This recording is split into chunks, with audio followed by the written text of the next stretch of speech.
buy sikki mi e Mamadi Doumbouya no wodi ko men somodi kono be wi wowlugol gonga aray kakam buri moƴƴude hakkundeji yimbe yaadaybe ben so yande don tabiti o pas rewa jemma rewa nyalorma rewa bimbi rewa kikide ko fi ko wona ko wolede do ko woni wadde ka leydi men lagine wana parce que hide mari diplôme buri wonbe wolde ben fo wana parce que hide buri jama lagine fo andugol kono hidon andi ka tigi ko fekketa do ko labi voilà je pense bien que le son est bon si tawi moƴƴa de way boy kuppugol ka Facebook do yaren ka YouTube hara jama on kadi son jondirani si tawi songo no moƴƴi hiɗen anda lagine fappala kay gandaka bon si tawi songo no moƴƴi mi faala andude bientôt 1000 personnes s'il vous plaît si tawi jama on tapotima e yaden hakkundeji men hakkundeji men wana e sama kala wona donc j'espère que le son est bon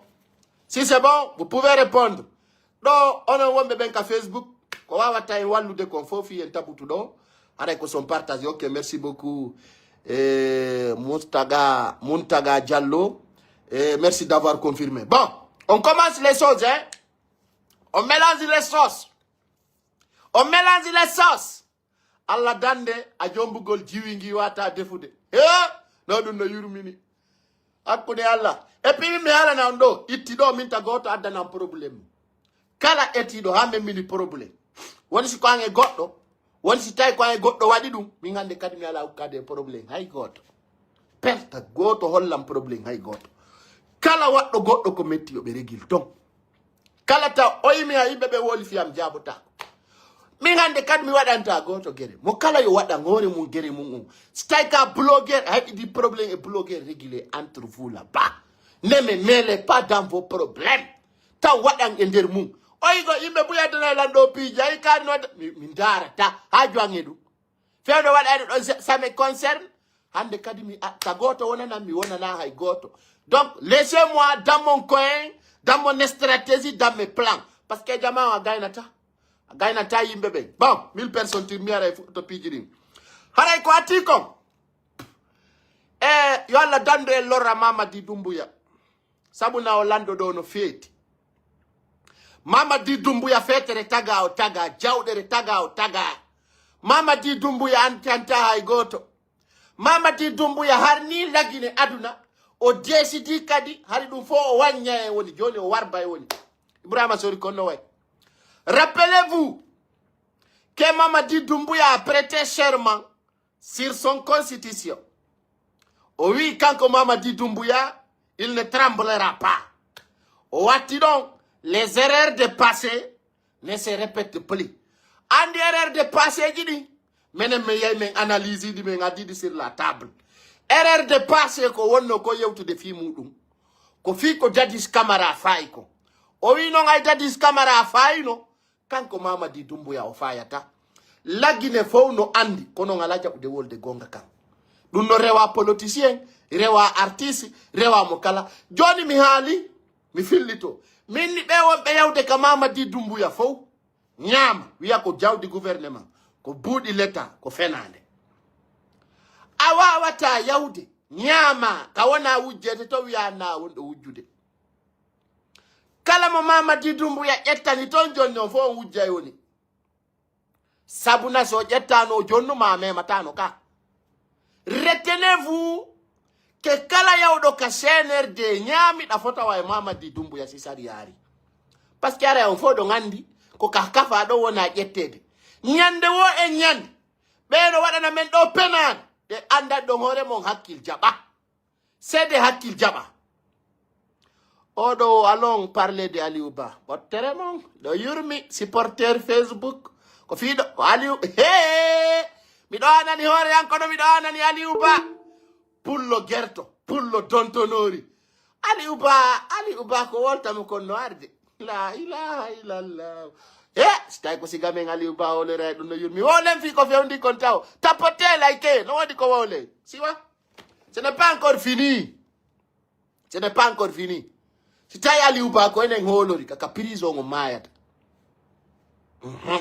si tawi ko enen Aliou Ba holori enen ɗo Mamadi Doumbouya ko ƴettata laamu ngu ko 400 personnes o holorno 400 100 personnes hay wobbe nyaay be timma c'est-à-dire au maximum do be yonano yimbe temedde jow ya be Mamadi Doumbouya holornobe be yonano 500 personnes les forces spéciales kanko na la gine fo noddi dey kanko Mamadi Doumbouya na la gine fo noddi o wallumo fewno Mamadi Doumbouya watta kuude ta minni hari 500 personnes ala bawo makko timmube enen de ya buri 14 millions hani de lando de on tali uba kera wanda on to woli taw sonji yimbe be nan so ngando wona pere taw yaw jamao taw kere ya yimbe be problème taw nadu jamao e stress au moins si tawi e wona pere taw nadu be wona pere be kadi problème terto do ngi hala wi mom nyande wigol meden prépari hunde ara ko fenande ko fenu don ko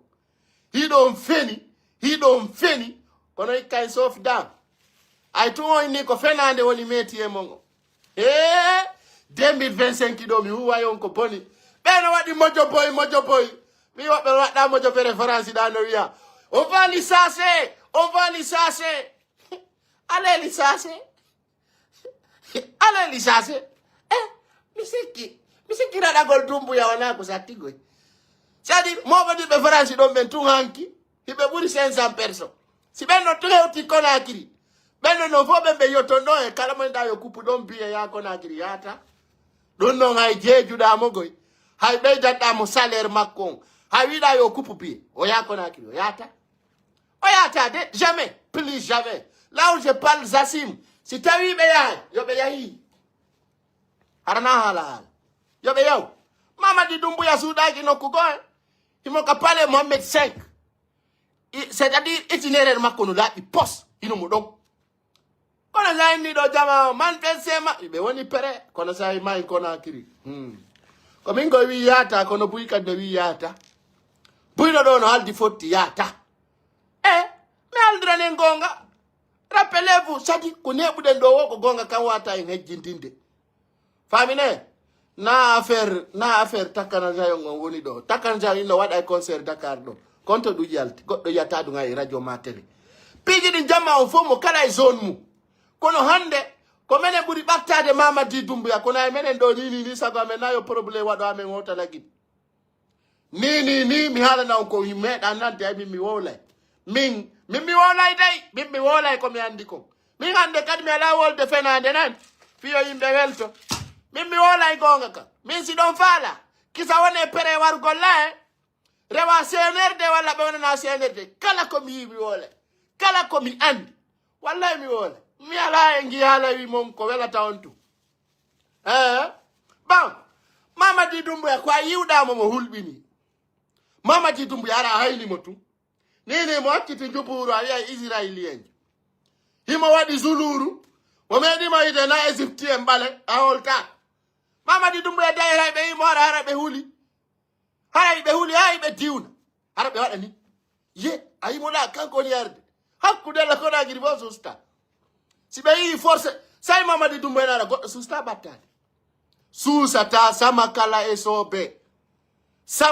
e soobe goɗɗo susta na ko wona ko wole min mi yayno ha mi andi mi yayi mi waɗi enquête jiyanɗi ndeya nyande o fedde nouvelle maɓɓe Mamadi Doumbouya arno caporora sa yimɓe no toga mo kala no faala natude e boɓi oya kulol pinka zarde comba a wiyata koye église o woni arde billahi kala mo yiwɗa amma preta yimɓe ɓe ga kana ko ɓe wuli wo garduɓe Doumbouya ɓe naayi lagine ɓe jeeya woɓɓe no wiya wo ko ɓe wonduno mi anda on to yonto kamɓe to yalla maɓɓe andi kamɓe ton andi mais ko andirton fo no huli haray no ƴetta jonna Allah fo no wi ƴetti laamu ngun jonniti Allah awa wo ko yo Allah wono hakkude men e Doumbouya en torike ɗum duuɓi tati jono ko ɗum mapininmi e nder komi woni ko yewtude ɗo le 29 décembre enen ɗe wi Doumbouya no huli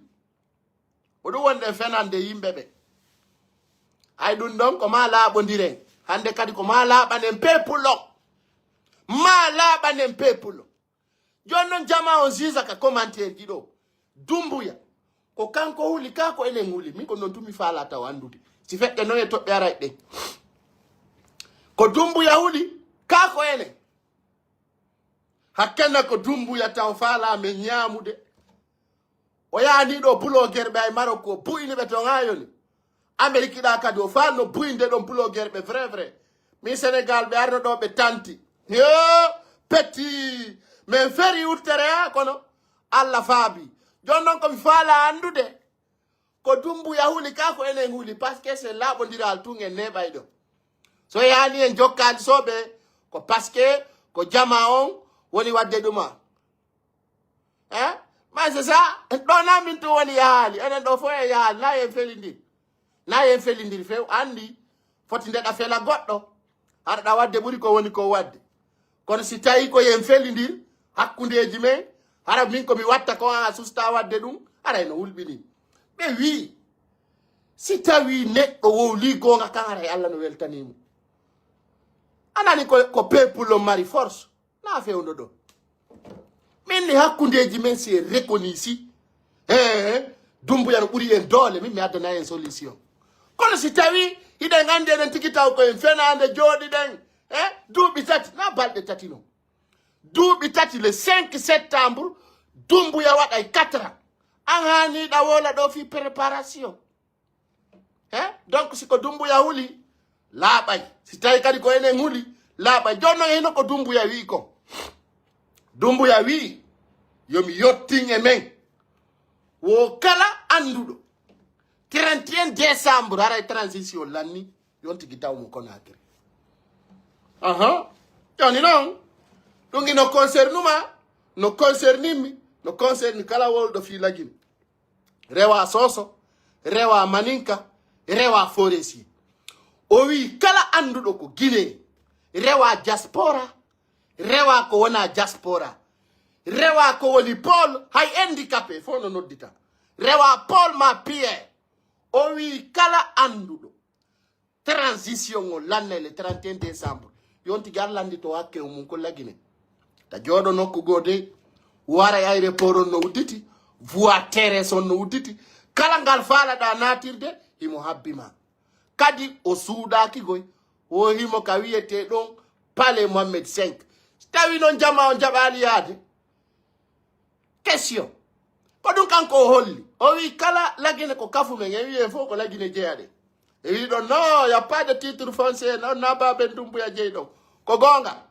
wallahi ko ɗum o wi hakkunden e Allah ko ɗo wi joni si tawi ko fenade yahi ndara si tawi ko fena non ɗo ala demanti sugol ma innugol goɗɗum he mi halna ɗo taw buyno ɗo Dumbuya e cawol ngoy Dumbuya na bemmo na kawumo o e cawon kadi Dumbuya na kotomo Dumbuya na Alpha Condé Dumbuya ko yeso men ɗo laami le 5 septembre 2021 na o papa e goto Dumbuya heccawon hande heccawon jango ko goreɓe an tun gardi Dumbuya n'est-ce pas donc wo ronkingi haala wi men ko ɗum o wi wo kala ka o nangi wolay woni ko boni woni ko moƴƴi so nangima ti valir leer jon noon arten e Kaaliw Ba on min mi anda o iwa ma o iwata min na mi jooma kono min komi yiɗon ko sina hara ko Allah wari Dumbuya enen ɗo ko sakkitoto ɗen ko wonugol e ley Dumbuya ma o naada yiite e dartiɓe ha na fiji sintira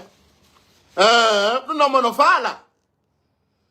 faala holo mono faala accu ɗon yeeso ittay kumpa mo sikki hayre ko finkari ta yennidire ta piire wata gerde mo kala yo waɗu ko faala wo min kala ɓurɗo la suusude reedu oɗo wo vivu perni piifi nene an nene jakaniru nday Dumbuya no hakka ɓuri verni piifi min taw min silandama militaire ɓe ɓurɓe ɓen hakkede ley lagilni min ko Dumbuya woni hoorejo par ce que ko kanko tun depuis arme Guinée on créa ko kanko tun suusi wadde coup d'état luttuɗo ay goto waɗali e ɗum rewa verni walla ko wona verni faami donc yo jama won en ordre jama won dans les disciplines ko saati kon no saati Allah ko goto ko heɗa kon no heɗa bon retenez-vous depuis alkamisa jeudi kanko Aliou Ba opposant jo populaire leindi himo nanga ay on nangama jama on wadi réaction ala wadi information ji din jonna Aliou Ba eti den andu den ko honto o nada ay dun don andama kaka hot commandement de la gendarmerie nationale Aliou Ba hanki ko sukaɓe njeego ari piwgol mo njeego si ɓe piyayno mo hanki ha ɓe wara mo si tawno wala no duwa nene makko kawt commandement de la gendarmerie nationale déjà mi haalanino Aliou Ba ɓe nangete goy ɗaɓɓu yimɓe wonoɓe ɓawo ma mi haalani kanko Aliou Ba sa sikki Mamadi Doumbouya no e sama kala Mamadi Doumbouya ala e sama kala de Mamadi Doumbouya o yewtino o filliti o wi si tawi o iway kalamu kono ardi non ko non o yarata Aliou Ba en wallimo ha o sokama an e min en walli Aliou Ba ha o sokama wallahi hande non Aliou Ba no ka prison ka commandement de la gendarmerie depuis jeudi auto no dogude moto no dogude ala ko ala dogude fo no continue activité ji mum marché ji din no udditi fo no reeni be andi jaadum no marcha be andi ja ja se nangi Aliou Ba ko fusi yaltata hanki be arno be jatti ay hurundare bengo makko nden be jatti bagde alliance makko be jabbiti be procureur de la république on ari in Aliou Ba ko sokka do men nani pay ko sare no wiya ko e gatu ngo woni walude on fami procureur o ari ndari tay ko no woni be ni itte do Aliou Ba ndara no mo ka walo ka moddi ay procureur o ngewti be artani Aliou Ba be ni tippine mo lay men buina mo hayona be tippini mo tonkadi be tippini mo tonkadi ni Aliou Ba no ni sani Allah e hore mum ko nabirado e pino na don kadi ko woni lannude be holli wo ko jango procédure makko on fuddete fi nyaawede Aliou Ba en anda ko lebbi jelube kondanata mo ko duubi jelu goddo anda taw be yahay taw be wallino yamo prison ko do woni plan mabbe be nabay mo maison centrale wona ton taw on no taw na fi élection wona wolede on no be majjinimo on no be nabay mo be sokamo ko do woni programme parce que be falno mo libinde be watano mo jogade be nako procédure jono wono fo do ngandi sharia on fo mo ngenen do fo de ngandi sharia Doumbouya on ko mo fala o dandata ko mo fala o yollata ko mo fala o yollata ko mo fala o dandata awon point do ngen darne do ngen arta e mum mi yewta do fi kaso di Fofana ay Allah watta ko hana tuma mi mijiti fi ki kala jon wo ko mami wowla fi makko kaso di Fofana ko kambe darni sino Guinée darni Niasse din darni Donka konno inirta kanko kaso di Fofana o nyawndota ko e dilla butaneji do wola hakkude may Allah don mi do jonniti Doumbouya gonga e Ali Touré sa darni la butane mo nyawndota konne no tra goddo yaw nyawndo do konno inirta yo goddo yaw nyawndo e labutane mo darruda mo nyawndota ko e mum tout est à refaire là-bas awa Mamadi Doumbouya holli de si kaso di Fofana so fala o yaay urgor ko ƴiƴam si tawi clinique Pasteur wawali sino Guinée wawali Niasse din wawali o boosta la Guinée donc c'est très important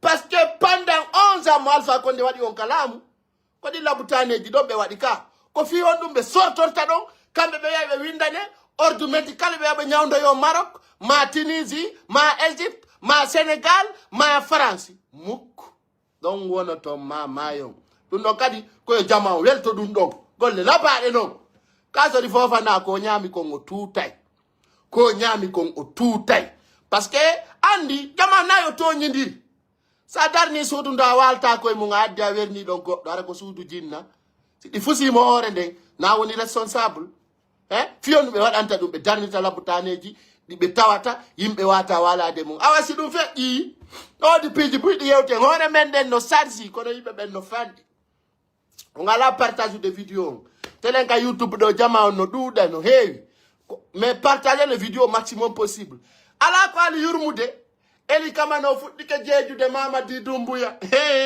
Ala. Eli. Awa ko ɗon non mi wolanta Mamadi Doumbouya françaire laaɓude. Eli kama no. A wawata yaltude. Yenna Doumbouya. Kritikamo. Wiya ko bandi. Wiya mo naɗi yimɓe warayɓe ma.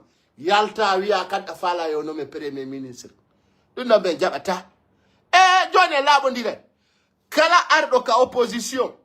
Ndari tawi piji mun ɗi marsiral no falirano. Ay ange min e wanno vidéo. Min mati exilé, inda tu n'es pas exilé. Yaw lagine langdo da poste premier ministre. Tu vas lire l'air. Eli kama no ino do ino vidéo habbe mi holla parce que yimbe be ina mi tonya mo woni. Mille mi ala mo tonyude. Eli kama no womo fala yo Doumbouya wadu mo premier ministre. Yaw. Windante décret onko. Mi nabana e Doumbouya décret article on be nomi. Kala kan yale ndi leji lagine ayata ɗum hay nokko andi takana sayo wolanna me o yeli kama no ko mbuɗi faala ko ɗum waɗi simi wi ta goto moneno hay goto ndi leji e laaɓodiray ani kama no inayo Doumbouya waɗumo premier ministre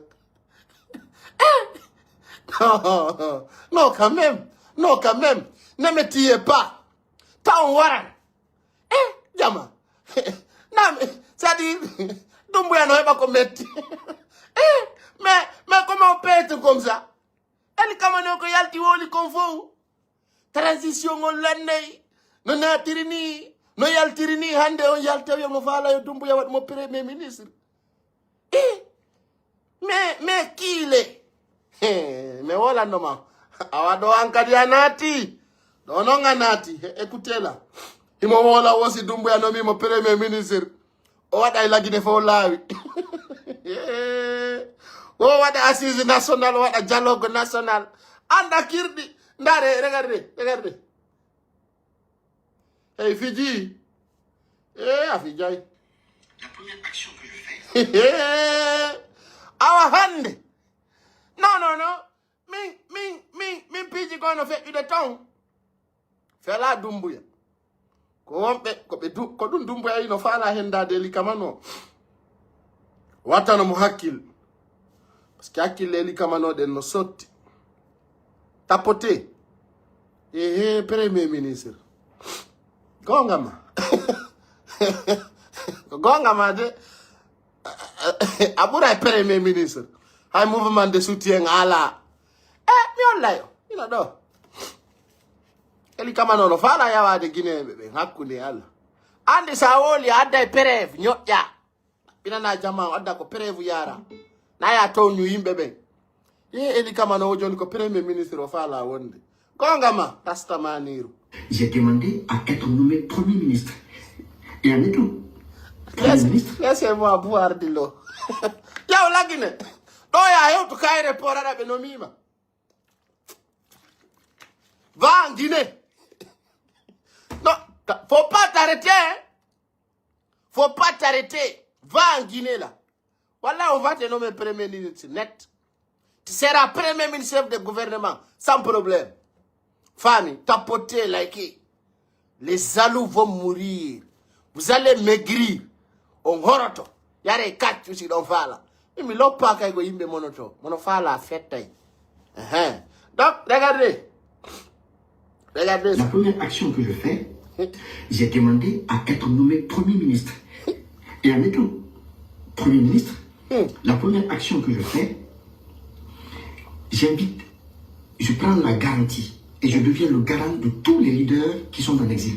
Je les invite à rejoindre le pays. Je libère tous les prisonniers politiques. On s'assoit autour de la table et on essaye politiquement de bipolariser la scène politique. Pour taire les velléités communautaristes dans notre pays. C'est très important.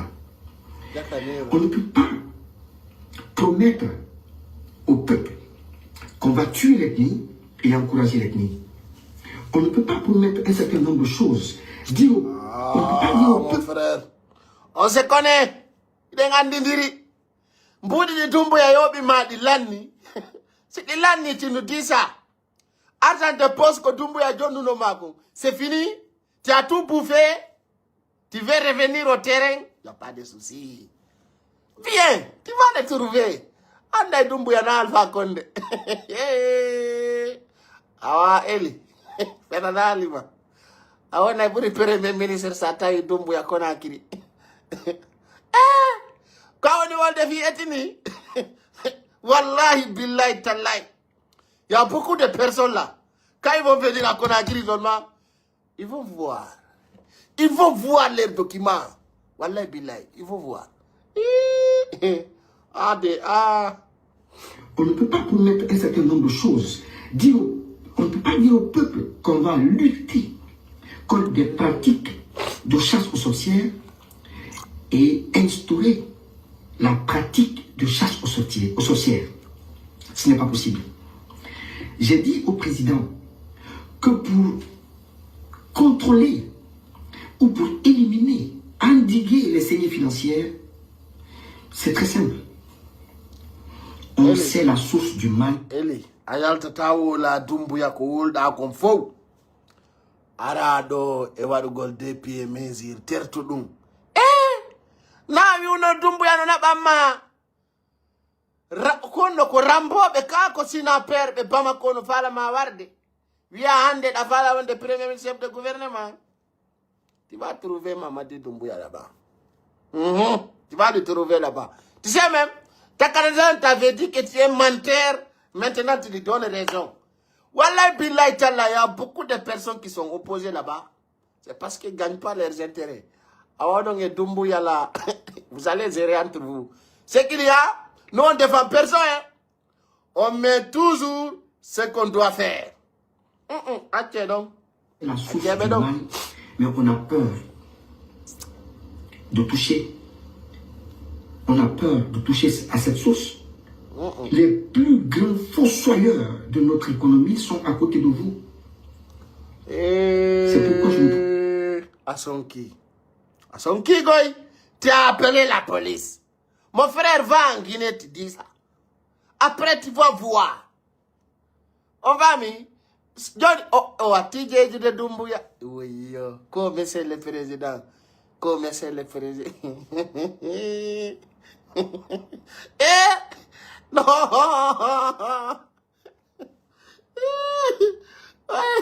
Ouais, comme c'est le président. Comme c'est le président.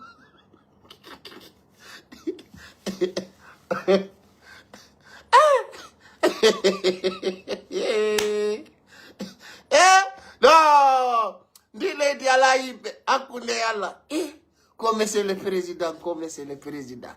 Nommez-moi premier ministre. Angeli kama no mwala hai kamaya. Na indika pan-africain. Na bidou. Na mette pour le premier ministre. Quand Doumbouya te prend, tu vas lire l'air à ta seulement. C'est pourquoi je ne pourrais pas aller travailler en tant qu'un simple ministre. Comme non, je ne pourrais pas le faire. Des criminels sont là. Ils ont les mains souillées de sang des Guinéens. Ko do wonda wolde wardo yimbe bura Doumbouya. Stay ko yimbe warbe yimbe.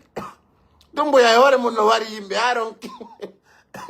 Manen ko be ngati de Doumbouya tay mo wari goddo. Donc na vi do wona wolede do astay ko vi les honneurs jo wonda wolde vi no wari. No eli kamano franchement anga comédien jogoy. Ko stay wardo yimbe no du'a nangede ko Doumbouya du'a nangede la goddo go. Laisse tomber ça. Ko ils sont dans les mains de sang. Non, là, vous le dans les mains de sang. Ko Doumbouya. Quand je le voir le 5 septembre. Mais arrêtez vos comédies. Si vous êtes dedans, dites que vous êtes dedans. Si vous n'êtes pas dedans, vous dites que vous n'êtes pas dedans. Laissez de tourner autour du pot. Ah, mais c'est quoi votre pagaille là? Non, là, vous donnez voir de yimbe. T'as got de l'ande du fond, Andy. Eh, t'en son du jama on guiala imon. Ba uri meda jetu de fin kari fel la goddo. Quand goddo hande yi bawri no wari goddo. On n'a jamais vu ça. Hande bawri no tari o goddo wari. Mais rappelez-vous que na yo ngardo famille no no yimbe be Doumbouya no laabi buri lagine fo. Na fi hande o wi o immotako. Jotto don kadi wolon penale. Fami. Menen kala wi do me wolta on tigi walo maya. Tinaka mourir.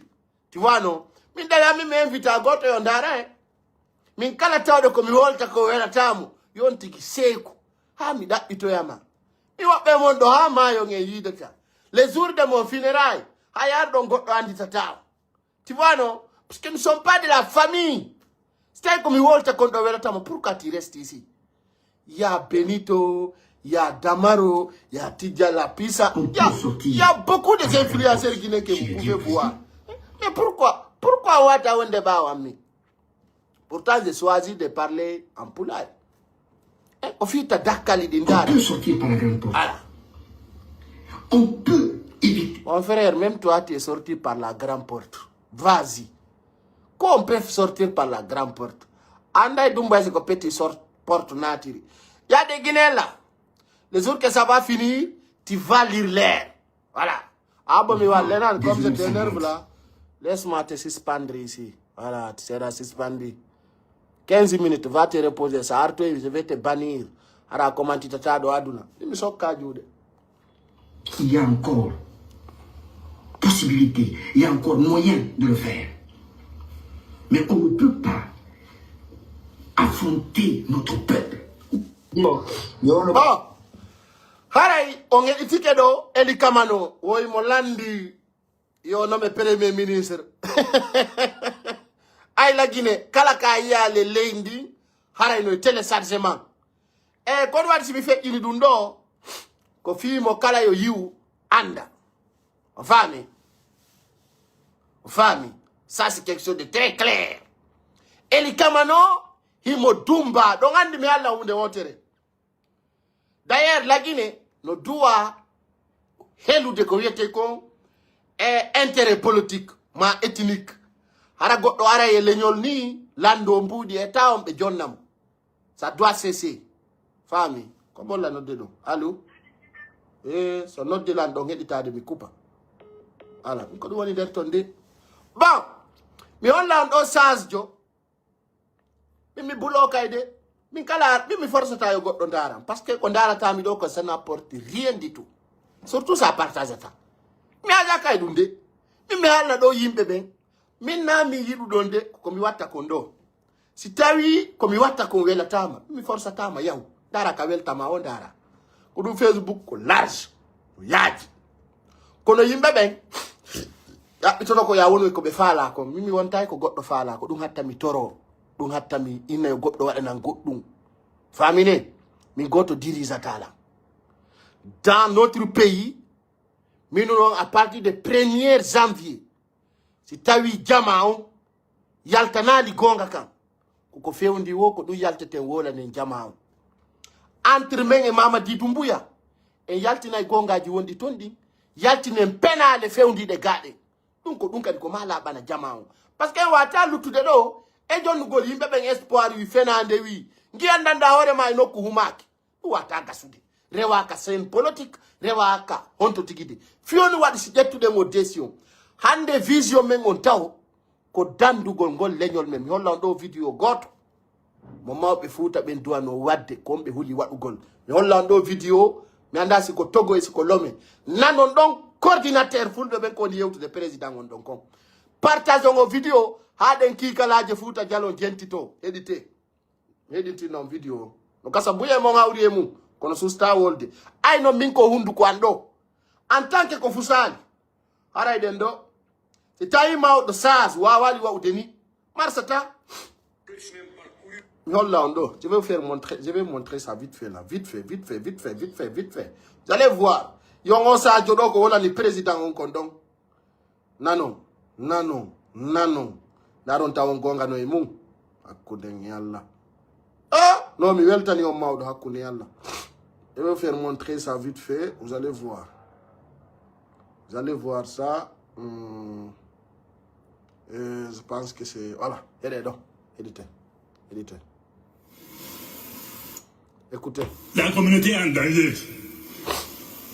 La communauté peut être en danger. Et il faut qu'on vienne vous soumettre. Sinon, ça ne va pas. Ninko dundo woni objectif ang. O mawdodo.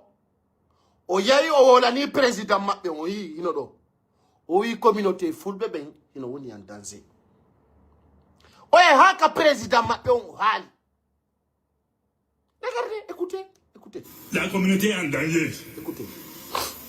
La communauté peut être en danger. Et il faut qu'on vienne vous soumettre.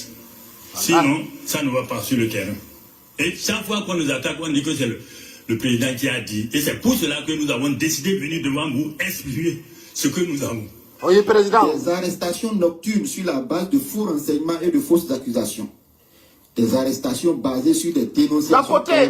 Écoutez. Kodouadi, mini la Guinée, communauté foule ben à la représentante, si la représentante, fais-le. J'ai longtemps dit ça. Un sage ne doit pas être mendiant. Un sage ne doit pas être mendiant. Kodouadi, aux coordinations à l'Ipoular à la Valère. Mais on t'a gonga. Voilà les vrais coordinateurs de l'Ipoular. Si moment dit go heuti, il faut te soumettre. Il faut faire une délégation. Allez voir Doumbouya. Doumbouya. Aïko ni ko wadde ka leñol amen nokkel kari. Hara men aral fiya wa golma. Kono meden ari fiya tonga men dum do yo accu. Ko do woni coordination. Na de yaw gol do ja on dirait Doumbouya ra sustamo holande gonga. Aujourd'hui Doumbouya a besoin des assistants. Yimbe arobe inamo dum do hana.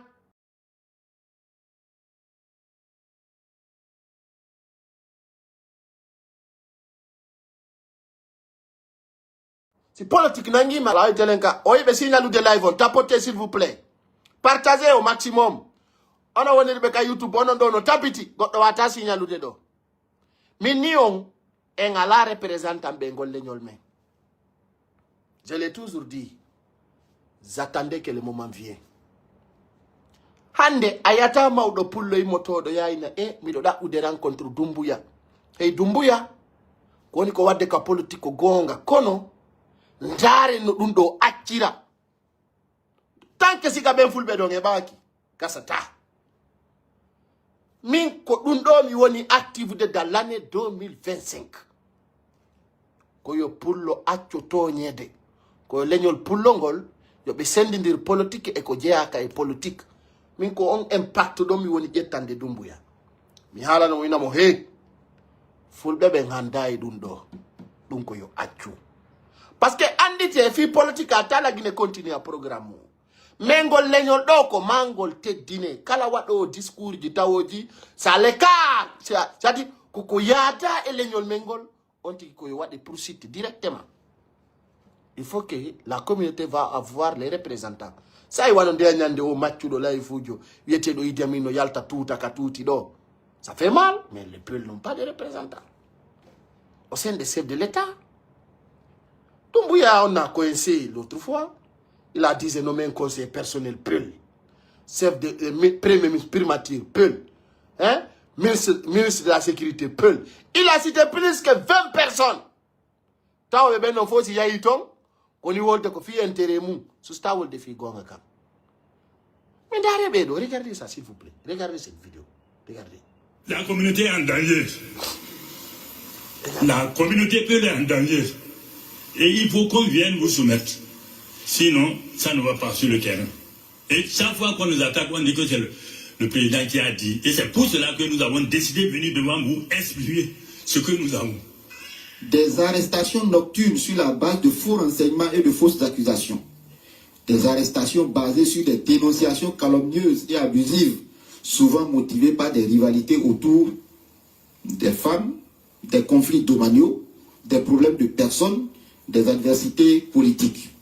La bataille systématique des animaux et des éleveurs non transhumants, parfois même dans les zones autorisées et réservées au pâturage. Aucune considération des autorités coutumières et religieuses de la communauté Peul dans ces cas d'arrestation. Interpellation des femmes dont les maris sont soupçonnés appartenir à une organisation de terroristes sans avoir la moindre preuve de leur complicité. S'il y a un second fléau tant redouté par la communauté Peul du Bénin, c'est celui des représailles collectives. En effet, pour un acte isolé, commis par une tierce personne, les populations agricoles envahissent tous les camps Peul environnants, saccagent, brûlent et tuent tout sur leur passage impunément. Face à ces difficultés, des doléances sont formulées. La communauté est en danger. Yurmi quoi. Utiliser la lutte contre l'insécurité Des droits humains. Yurmi. Mettre en place des cadres de concertation réguliers entre les forces de défense et de sécurité, les autorités locales et donc les leaders. La communauté Peul fait partie intégrante du Bénin. Depuis 2016, Patrice Talon et son gouvernement ont mené des actions en sa faveur. La manière dont nous avons échangé, ce que moi j'ai perçu, me donne encore plus de volonté pour mettre encore le pied sur l'accélérateur. De sorte que sur les 4 points que nous avons évoqués aujourd'hui, ne plus utiliser la lutte contre l'insécurité pour abuser de la communauté et des individus de la communauté Peul, ne plus contester aux Peul et aux éleveurs la propriété partagée de la terre. Trouver les moyens de régler ça de manière définitive. Améliorer l'employabilité des jeunes qui sont là à l'école, qui ont un diplôme, parce que on peut l'utiliser pour rendre plus efficace notre politique de sédentarisation. Et veiller à ce que dans tous les secteurs de la vie, que ce soit dans l'artisanat, dans l'art, dans la culture, dans l'armée, partout, que ce qui peut être un bon exemple pour nous, on les mette en exergue pour servir d'exemple aux autres. Et quatrièmement, comment faire pour que l'élevage, avec l'appui de l'État, soit quelque chose qui manifestement produit de la richesse, qui manifestement donne envie à une activité économique que nous savons est une activité prometteuse économiquement. Des actions qui seront renforcées. Assurance en a été donnée par le président de la République au cours des échanges avec la communauté Peul. Le chef de l'État a d'ailleurs souhaité que soient mis en place des comités pour le suivi des recommandations. Le chef de l'État est à l'écoute de la communauté Peul au Bénin. Hier, il a rencontré une délégation pour recueillir les préoccupations de cette frange de la population qui s'estime parfois victime de discrimination. Le point avec Patrick Benou, Mathieu Sokenou, Jean Lombumet, Mohamed Bio et Ariane Da Silva. Heureux de recevoir les dignitaires, divers responsables de la communauté Peul. C'est pas souvent que un tel privilège m'est donné. Une première et un acte qui justifie le souci du chef de l'État de garantir le bien-être et la sécurité des Béninois. À preuve, ce vendredi 27 décembre 2024, le président de la République pose une action forte. Patrice Talon reçoit des dignitaires représentants de la communauté Peul du Bénin, une communauté victime d'abus et parfois stigmatisée. Maintenant, dans notre pays, il y a CNRD, il y a communiqué, il y a de la Guinée. C'est des étrangers. Tu vois qu'ils sont dans l'épaule de CNRD. C'est déplorable. Mamadi Doumbouya nous réunit. Oya yimbe, be djea kakale de la Guinée donc. Be yalta full de Guinée djea be domben. Ara la Guinée fo no souti. Fop no ndarude. Mamadi Doumbouya ore mum, be naba na modin vidéo jo yia. Amara camera pareil. Be yetta passeport be oka onkadi. Rétrograde Golidi ethniquement. Il faut que ça cesse. Il faut que ça s'arrête. C'est pas normal. C'est pas normal. Mamadi Doumbouya yo apprécie wondo sabotu de Guinée. C'est pas normal que le CNRD soutient quelqu'un qui n'est pas de la Guinée et qui humilie les Guinéens. C'est déplorable. Noël Sini. L'État guinéen doit réfléchir quand même. C'est quelque chose de mauvais. Netwara inna onon be fulbe Guinée nado jiado. Nado woni kamo. Harale Mamadi Doumbouya no andi mo mari gore be. C'est déplorable. Ils vont essayer de signaler parce qu'ils sont peur de moi. Tapotez s'il vous plaît au côté de Facebook. Mettez du cœur. Mais Houli. parce que be falaka video on feƴƴa be falaka hein be falaka video on feƴƴa. Mamadi Doumbouya doit arrêter ça. Tiens, bon, très bien. Il y a des gens qui mettent des commentaires là, ils vont essayer de signaler par ça. Enfin, nous avons le droit à tuer. Le droit de mini, le droit tawe de no kelibui katawata. Le droit à défendre des valeurs du monde. Le droit à être des têtes dungal du monde. Le droit à être des vérités sur beaucoup de choses. Parce que son d'ariande, qu'on y conflit au sein de notre communauté, c'est déplorable. Nous hirsini. Et la représentante, l'Enyongola, la représentante, la représentante, faut si rien. Daroto beina undohana maingala ne chef d'état ndo kasata si gabe représentante bebe benedo. La tumbe surtout da yennu de mo bein da Hollande bedung ino boni ala watte bedung. Alors que Fernandez, c'est pas des représentants que tout le monde voit. Tout le monde voit cela. C'est déplorable. Donc, les gens mengol no yurmi. Bon, hande se ya ilabe. Nandi non labe. Mamadi Doumbouya. Et ministre de la Défense Macron. Mon habiton 15 cougar. 15 cougar. Et der labe hande. Kana suka labe mo yido duno dogo de walo ya wa udode. Kala suka mo labe yido de ngotro jedo no dogude fiyonu no wodi yimbe wonbe landade ko no ngaddi de ngoto jedo on anday ko addi de ko de ngoto jedon fu yaddade sina bu ingollo sina sofi ngollo hanan to diro fu sa addade don yon la on do ta fi yo yiwu. Vous allez vous montrer ça, vous allez voir. Arima ben no wulla desan pullo no yurmi pullo Afrique no yurmi wallahi no yurmi ha no yurmi hino de do on yide 15 cougar hino regardez hino de kala suka mo labe yiwde de mi ala ni nongo fi de kadi je l'avais dit avant qu'il les fait sortir mi ala ni no fi de they no dari ale kapale di people.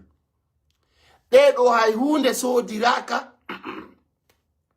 sina maintenugol Mamadi Doumbouya kalamu. They otoje de yidondo.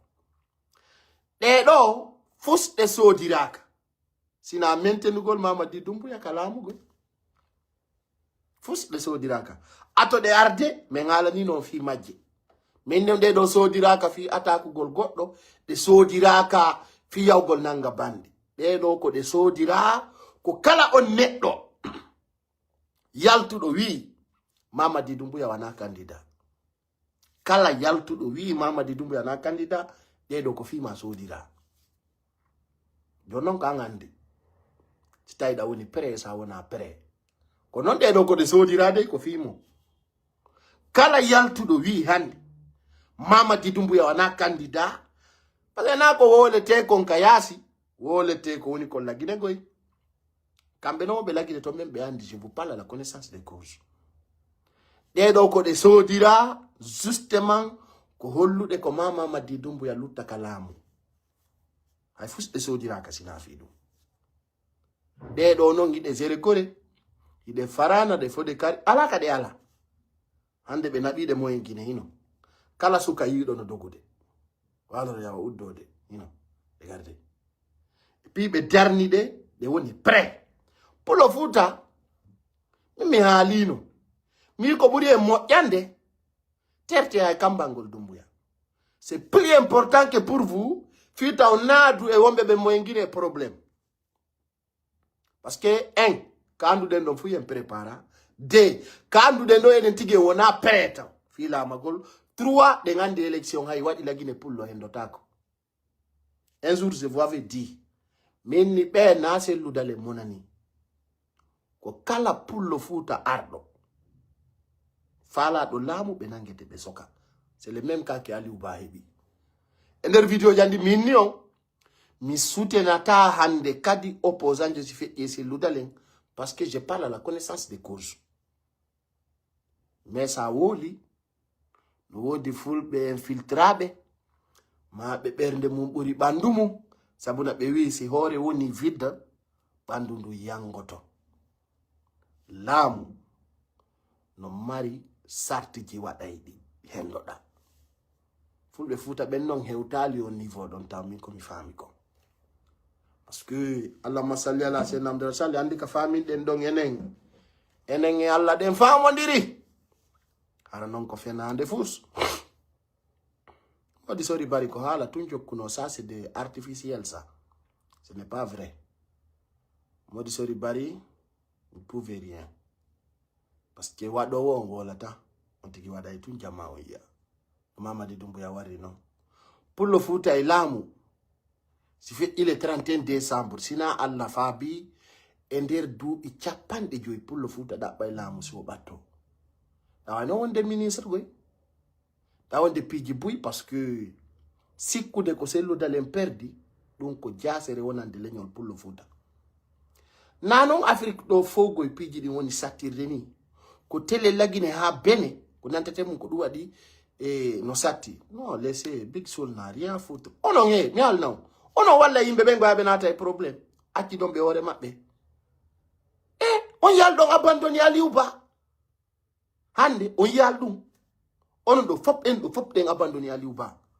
kala pullo wawdo sauve de hore mun den yonti ki sauve hore mun parce que enen e wela gerande enen ko hande tun andude nge nganda jangu si goddo wada ni on do dubi sappo so wadina ali o nyallal gotal ko ngal nyallal do ngandi toton Big Soul hande il peut pas se battre pour vous parce qu'on apporte un homme rien absolument mais imaginez on connaît donc apporte de moi je vous dis déjà ene wonbe fotu de dobe fo Dumbuya e chae obura en détermination je vous avais dit dans une vidéo précis mais ni on Dumbuya wana la Guinée faut la minimum le 5 septembre wala no 500 hommes wonbe mondarde hande ko yata buri 1000 personnes mondarde ndo retenez-vous nous sommes faibles c'est le dernier a compris que la communauté Peul n'est pas prête à prendre le pouvoir c'est le dernier autre proclamé président Akuden Alpha Condé un cercle kamako no ko wada ali pagay de yok c'est le dernier souduma kondu liba hiden tawa e wibe no ko churun tunnon accen don c'est pas grave dun don feddi c'est le dernier ngande nabe dogini mo lendi o so star de ton on fami Aliouba hanki tum wakapewbe wara mo kasiril makko don lande ya ndaro tout récemment les infos qui passent sur sa page Aliouba o sokama alkamisa jeudi vendredi samedi hande dimanche balde nay Aliouba no kakaso 4 jours Aliouba il est en prison. Vous êtes là à nous dire non ça va passer il va sortir. So what na Aliouba vous allez le retrouver comme on a retrouvé l'autre Sadiba Koulibaly Aliouba be way mo warde do fu yalta fu sara ngiru nganyaki do ngoli dum ben way wallinde Aliouba hirsira mo waccofu fu yalta hiwrondire fatunde makko wattine et puis ça passe be wari no buri Aliouba be wara kadi buri Aliouba be wara photo Aliouba be radike do sellu dalen hay fu wadali hay fu su wadali enenge mi al na ndo hala enenge wona lipere ene wona lipere de e wona lipere ande wona lipere jango ani ono ko wela ta on ko wala ngolo fenande ko do similandi on ko Dumbuya huli kako ene huli ko Dumbuya huli maene rappelez-vous c'est la vérité il faut que les gens savent aujourd'hui yimbe la Guinée bembe ronki jama on ronki no waudeni. Les gens sont fatigués. Yimbe ronki. Les gens ont tellement souffert. Ale daru la Guinée faut no fanki put yimbe ronki kof. Ande no de manifestation dara. Goto arata. Goto faut no jodi heji. Parce que mo kala mapi ke ani quoi. Guinée be ben c'est-à-dire hibe souci hibe mapi honno be yaltirta e dundo. Nini mo kala mo yida wono mapi. mo yiɗa wo hino maapi no aani hino sonji woɓɓe no miiji ko ñaama woɓɓe no miiji ko yara ndaare hande ɗen e hoore ko guine maapi kon fof mi hollan ko ñalli konkiroti faami ko ñalli konkiroti si ɗon faala on yennay ɗo haaron kon on yenni duuɓi jelo mema laamu andi tagaɗo na ya sikko araɗa feeti ɓuri fof enen ga déjà enen ko hunduko tum marɗen enen c'est-à-dire c'est la bouche seulement qu'on a hay koɗo si ɓe hendike ɗo si ɓe hendike en ɓe bebinayi en vrai ça soit clair ça je vous préviens billahi wallahi tallahi kadi e ore hunduko ko marɗen ko si ɓe hendike en ɓe naadidira en vrai retenez cette mot kaɗon sikkude pagayno hakkude enen e ɓe kaɗon sikkude ɓe ɓe mola en ɗon jooɗi ɗon inna justice ombo holanta justice Mamadi Doumbouya holanta ɗum ka bala samura ombo holanta fi saria ɓe ndima la boursi c'est la boussole de CNRD ɓe applique sayde ɓe faala e hore nde ɓe faala sayde ɓe faala litere ɓe ɓen si ɓe faala hotude kamɓe noddata Mamadi Doumbouya ɓe na men jeeji accu men arta si tawi ɓe faala arde si ɓe faala ka artude ɓe artata ɗon kadi ɗum andi kono sikki c'est-à-dire vous prenez ça comme des pagailles ɗon ƴetti ɗum wasi tawi koye film woni suude na e film de oyi déjà disposition moɓe ƴetti labbe on ka yo goɗɗo yalti ndara le 31 décembre mi haalando minni he Mamadi Doumbouya mo woni sempre min mi yeyi andi min koɓe naɓɓirilan ko fiyo mi yi'u mi yi mi haala ni on ko mi yi kon sikki hande na ɗo wonde ngarde min on le 31 décembre fus feƴƴata parce que fuy préparaka ɗum na haala wi inno Doumbouya e seigne bien préparé ƴey woɓɓe no inna ɗo ware meɗen ɗaɓɓutude ɓiɓɓe Doumbouya ko woni fo nandi on to ɓiɓɓe Doumbouya ɓen woni koy kono goɗɗo no suusi nanay ɓe inna ɗo partout en Europe si on retrouve la maison de Ousmane Gawal on va venir Ousmane Gawal il était en France combien de fois il était là-bas Ousmane Gawal laabi jeeɗu depuis ɗum wolamo yaade France o yalta yimɓe ɓe ngalamo yiide mais na en jooɗo fenidira nen ɗaynidiren o faami ɓen komi haalante hande jama on ko jama o ndaaru no hettira dignité ji mum ɗin ndi leydi ɗon laamu ka Doumbouya fokkintini ɗon haysi pullo laamu to na hitande ara hende duuɓi nayi o woni arde ɗo 5 septembre o waɗa duuɓi nayi kono enen waɗɗen ko ittata Doumbouya hande se landamo ɗum en ala réponse fos rien ɗo jooɗiɗen holorɗen CEDEAO yalti 0 joɗɗen holorɗen Union européen yalti 0 joɗɗen holorɗen Nations Unies e hoore mum no tawa e ko fenani en na kamɓe windi ɗo chronogramme ɓe waɗɗo magarawi minute et seconde wo transition lana le 31 décembre jonna kamɓe woni wiide ni ndaare no famodirire ko ɓuttuɓe torani lagine tawata hande ko Alpha Condé wona retrouvé de ka chaîne politique lagine mais qui nous sommes nous kon ene woni homɓe et c'est la vérité enen kon non prépare de honno holli enen kayna en luttay tun e indugol wonana jonno fota sinda sen wonana déjà en wonana kono san sansiria ñande o anande inde milliard ji ko wujja sina 1000 milliards wo ko 700 milliards sina 800 milliards kono haɗa lagine no wetude ni pa ta lagine no wetude ni pa hande opposant jo mo ɓurɗen holorde on sustarde ka leydi lagine opposant jo mo sikkinoɗen o wawi wadde goɗɗum on ɗon sokama Aliou Ba balɗe nayi hande kawt commandement de la gendarmerie mairie mo ton hino mo ton holo raɓɓe nena ɗo en ɗaɓɓitay ɓiɓɓe Doumbouya kawoni ɓiɓɓe Doumbouya ɓen no Canada fo no andi fi maɓɓe no andi l'école maɓɓe on kono goto sostayade mais maɓe goy ɓiɓɓe Bala Samuraɓe hiɓɓe France ɗo fo no andi résidence maɓɓe on kono goto sostayade mais maɓɓe ɓe faminano jama on à l'opinion publique kamɓe haray ko fiɓe anda on to ɓe andi on to ɓe woni na fiɓe anda mais yo ɗum fof waali maya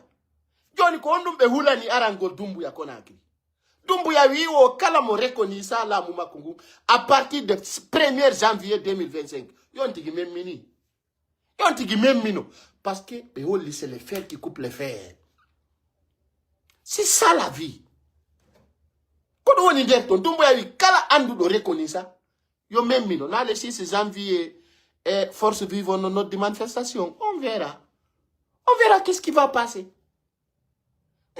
hala wino na birdire.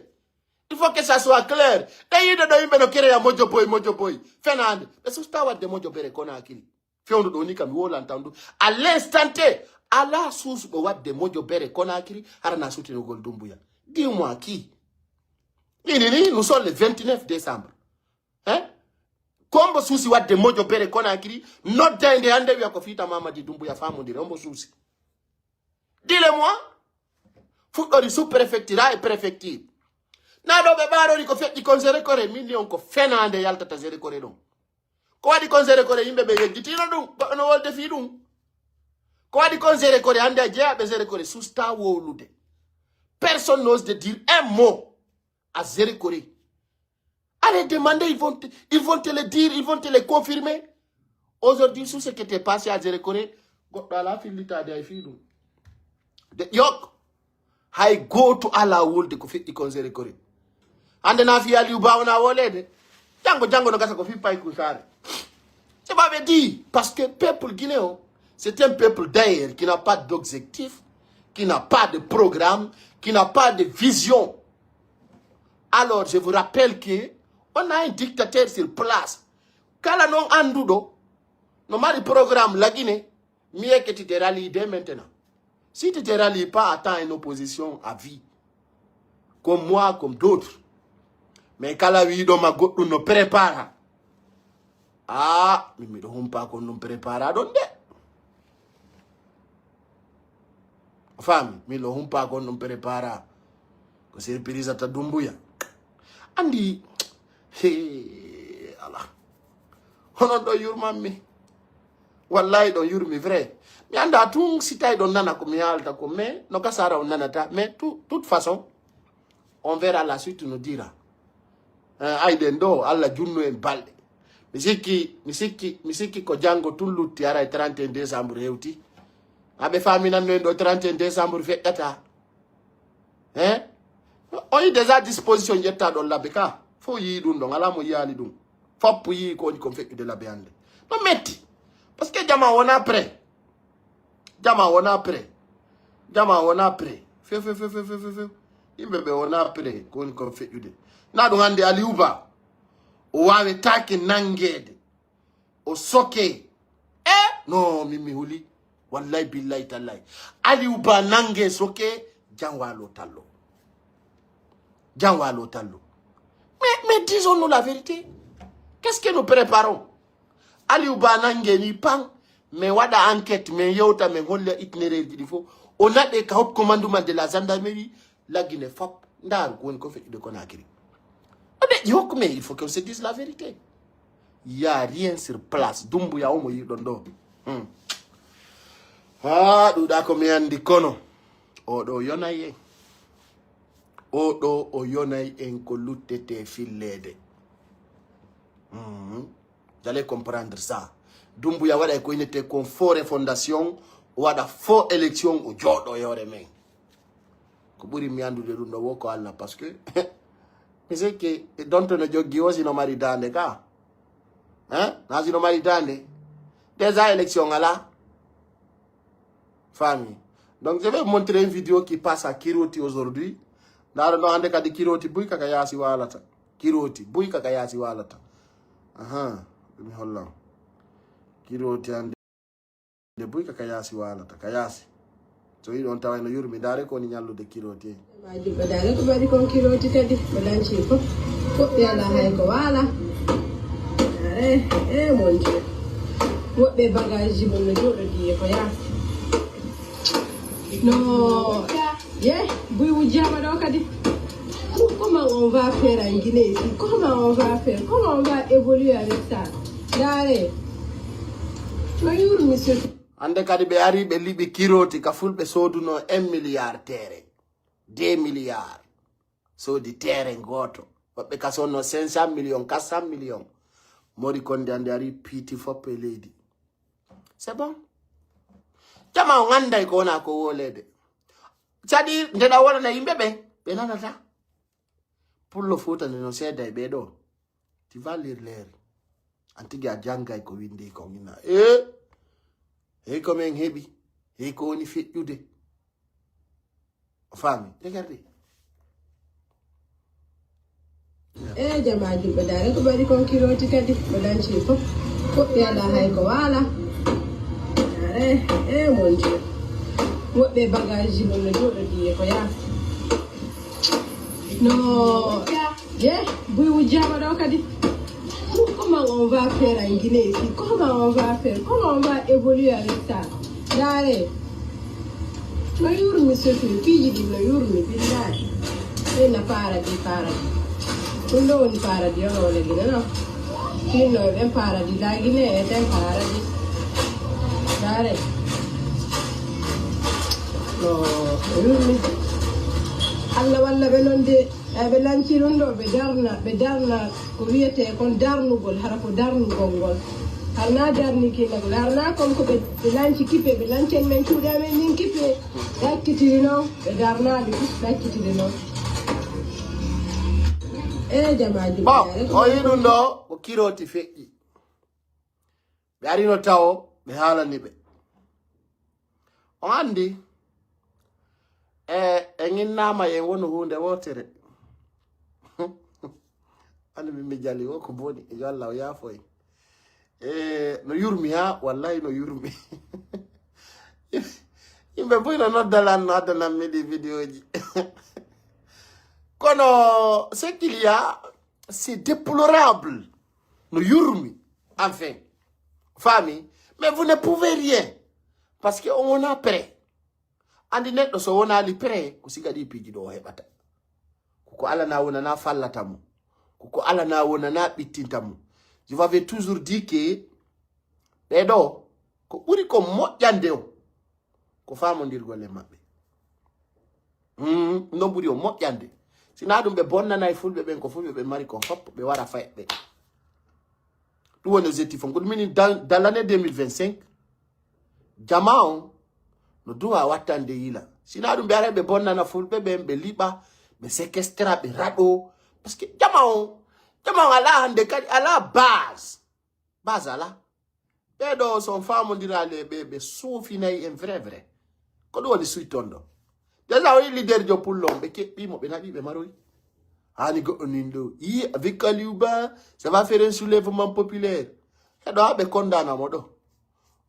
En ce moment là, c'est soulèvement populaire wadai. Ando no sikude. Wala on de yurmi. Kono soulèvement populaire wadir ta Guinée. Hande mulandi ke madundon. Kono nge ide marda ko wada ta soulèvement populaire la Guinée. Mais imagine Andy mi fala yen yaltu e rêve wonen e réalité mais ande mo jo inima ko watta kon soulèvement populaire la Guinée est-ce que da andi do kon watta soulèvement populaire Conakry qu'est-ce qui va faire ça mais dis-le ena de gandi kombo martu de nga faire goy d'ailleurs soudana ki en dumbu ya ko wara o dimengel ko soko tamengel ko tonyo Dumbuya, indo forward. Dumbuya o tonya, o jattay, o sokay, o waray. O détruise. O waday joni kati ko yete kon porté disparu. Mais écoutez, Dumbuya wana hekudo ende ko burti. Ene nonge hore men en irritik en susata jiko makongo. En susta, Dumbuya no hulbini. Parce que piji di o watta di no hulbini. Ousmane Gawalanki giriti o Mamadi Doumbouya watta halata ko action jidi ngo watta. C'est-à-dire c'est ces actions qui parlent. Ko woni ko wadde woni wolinde Guinée be ngande. Hande dare kala créé le mouvement de soutien au nom de CNRD ango ngala problème a circula ya kina apetaki a watake porté disparu. Quand ça reconnaît. Mais imaginez toutes les personnes qui sont en train de se rallier en supportant le CNRD, qui insultent quelqu'un ou qui dénigrent quelqu'un, tu n'iras pas en prison, tu ne seras pas kidnappé. Parce qu'on t'appelle, toi, tu es dans leur esprit. Dès que tu t'opposes dans leur esprit, voilà ce que tu vas venir. En Handekadi, tu seras kidnappé, porté, disparu. Et ça, le problème. Et ça va continuer jusqu'à quand est-ce que ça va continuer? C'est le problème. Le Guinéen doit se réveiller savoir aujourd'hui que la Guinée a failli la mission. Et les gens de football, et déjà, quoi, honto, hituden. Nanon football la Guinée bentou. C'est-à-dire, c'est la communauté Pel en Afrique qui s'est fait pitié. Yurmi. Mais non comme wata o vidéo do kadi, yandi na Mamadi Doumbouya, et fi offenda de do. Yo acte to suka bi fulbe no soka ka maison centrale. Ko be sokira ko fi acte di politique. Ben donc jama on yejitibe be letta to ngi be bitti be sonji. Sabuna soke de jeunes ino sati. Surtout si tawi wobbe mabbe no ton hara ko golle wonno tipade wobbe no ton hara be tawno ka yidi manifestation ji. Je demande, je fais un plaidoyer fi que ben don akite wada dun donc discours fin d'année ma inani wobbe no wiya do wo konno Doumbouya wolata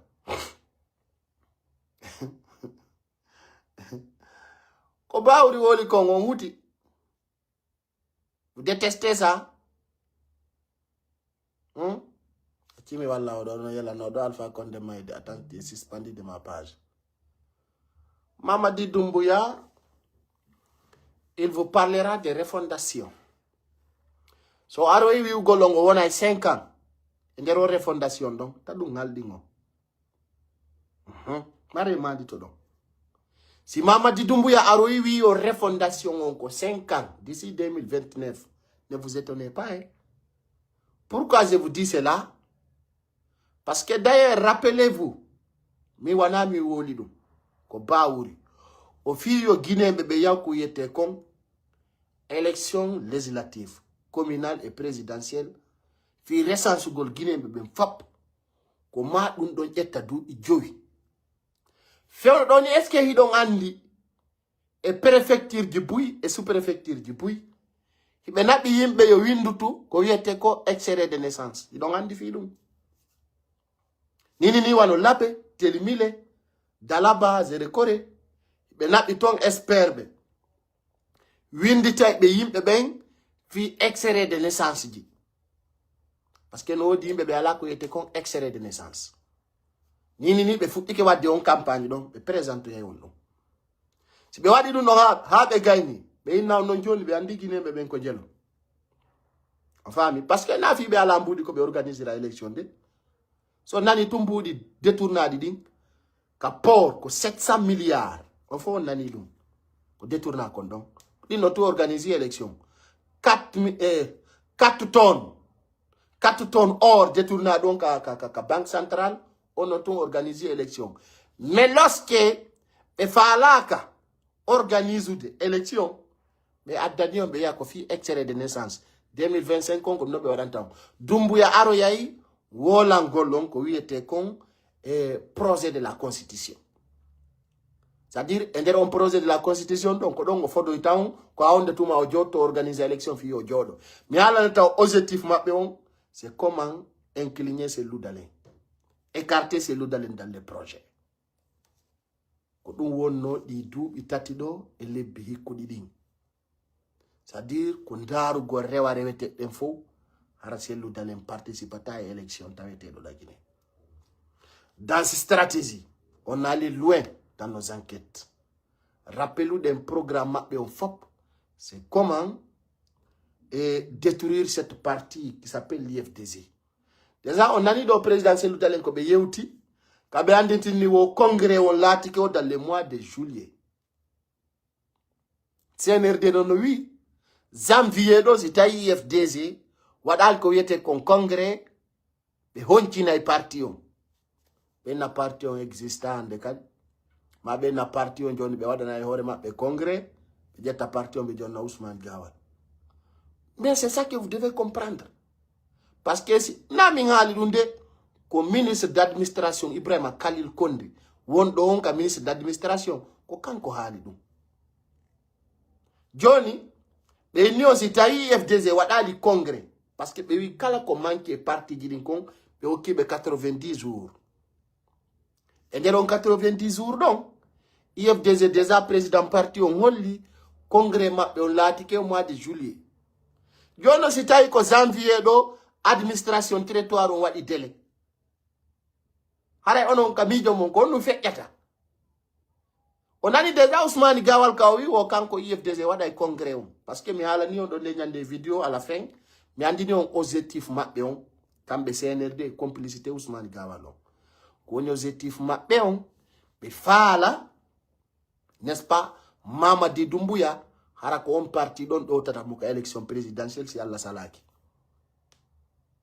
on famine ça c'est leur objectif ɗum ko plan maɓɓe waɗa ɗo wallina ɓe fodi Ousmane Gawal so wawi ressuscité ɗum non o wona premier chef de gouvernement ça c'est leur objectif mais jamanu doit andude lagine wonali prêt lagine wonali prêt hay c'est parti IFDG waɗama dissoudre goɗɗo ala feere ala ko wole hay fus rien ko feƴƴata ɗon kadi ko innugol ayi ko ɓe waɗi kon ayi ko ɓe waɗi kon minen ɓen sikkuɗo ko ɗum tum feƴƴata ɗo rien que ça parce que ɓe andi les gens sont pas capables de le faire dayraɗe ɓe sikkude Aliou Bassi nangama mi hollan ɗo disposition jiɗɗi ɓe ƴettuno ɓe sikkude ari guere waɗa si Aliou Ba nangama mais ɓe tawi c'est pas le cas c'est-à-dire ils sont finis par rigoler je vais vous montrer ça vous allez voir ça fait pitié. Ça fait pitié, ça fait pitié. Je pense que j'ai la vidéo avec moi. Mais bon, soyez disposition de budget. Toi, c'est foutu, hein. C'est foutu. Les gens n'ont pas l'idée. Et je n'ai pas retrouvé la vidéo. Je voulais juste vous montrer ça. Mais bon. Voilà. Oui, là. Regardez. Regardez. Pourquoi je vous montre ça? Oui. Regardez. Aux dispositions du budget, regardez. Il y a 2 militaires qui ont dit, et nous qui les bouilles, installés. On avait reçu ces vidéos-là. C'est-à-dire, mais on est prêt. C'est-à-dire, je ne sais pas exactement qu'est-ce que les Allah cherchent. Et non, qu'au dictature. Rien que ça. Je ne me pose même pas la question. Programme, il faut commencer à maintenir au pouvoir à vie. Voilà, et tant pis pour les restes. Hein. Tant pis pour les restes. C'est ça leur objectif. C'est comment se maintenir, comment diriger. C'est-à-dire, rester à vie. Ils s'en fichent des gens qui restent derrière. Donc la communauté Peul doit ressasser, savoir que c'est fini, regardez. Alors, il y a dole. Ko dole la minta, ko dole wata force de résistance. Ko dole wata force. Bon, force vivant, il est weltanibe. Force vivant, ande, Mamadi Doumbouya, Mo Andibe. Il y a des membres de forces vives qu'il connaît beaucoup, très bien. Mais on a il faut pas la Samoura Andibe.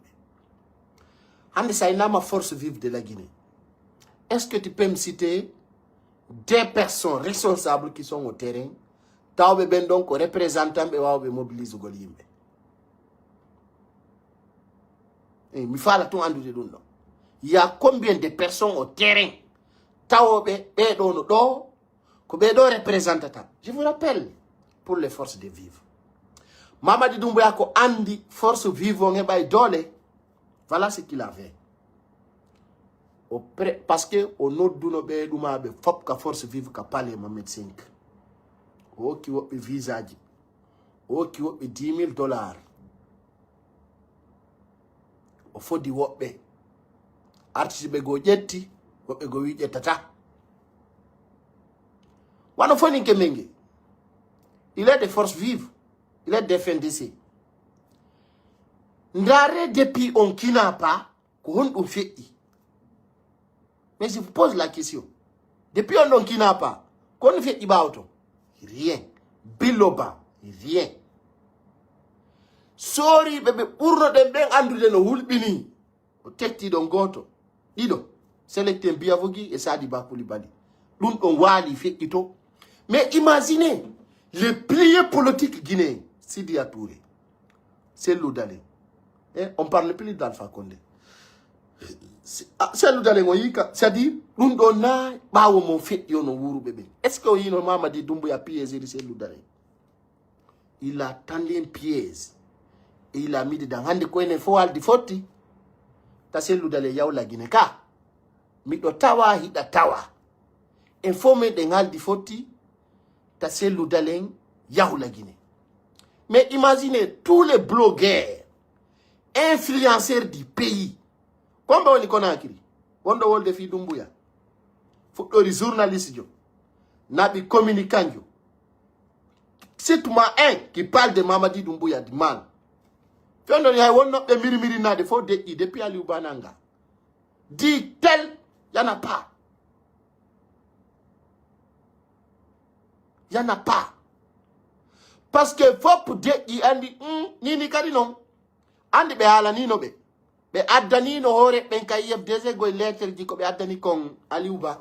Do andi be menace no fo de usu fofana e ko do modi yansane be inni be kina paybe ha ben porte plainte contre X. Est-ce que vous vous rappelez de ça? Hore ben kay yeb dese be menace no be nangay be. Consomma be atti menace de Doumbouya. Les Fodé Oussou sont Watani la Jono Yatabe Kassez, les Ablaïba et les autres, les Cellou Baldé. Parce que les menaces sont Cellou Baldé, les Benangaïmou, les menaces Rini Aliouba, les Cellou Baldé, les Fodé Oussou Fofana et d'autres. Moi, je vous parle de la connaissance des causes. Parce que comme on dit qu'on dit, il y a des Yaltata ou une économie Mihale.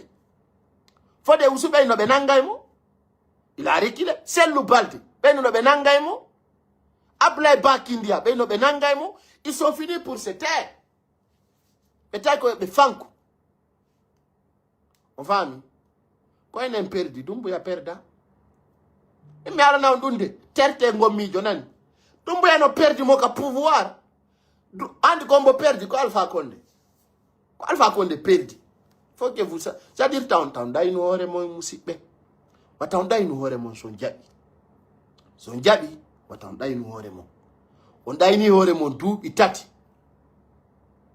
fam LCC tambe nangino be labino kindi ya onno soki ton on be nangi mo go be hala ni be nangi mo didi be hala mo nyande tati be nangu mo tumbe na be kindi ya onno ton il sort pas là-bas, il sort pas.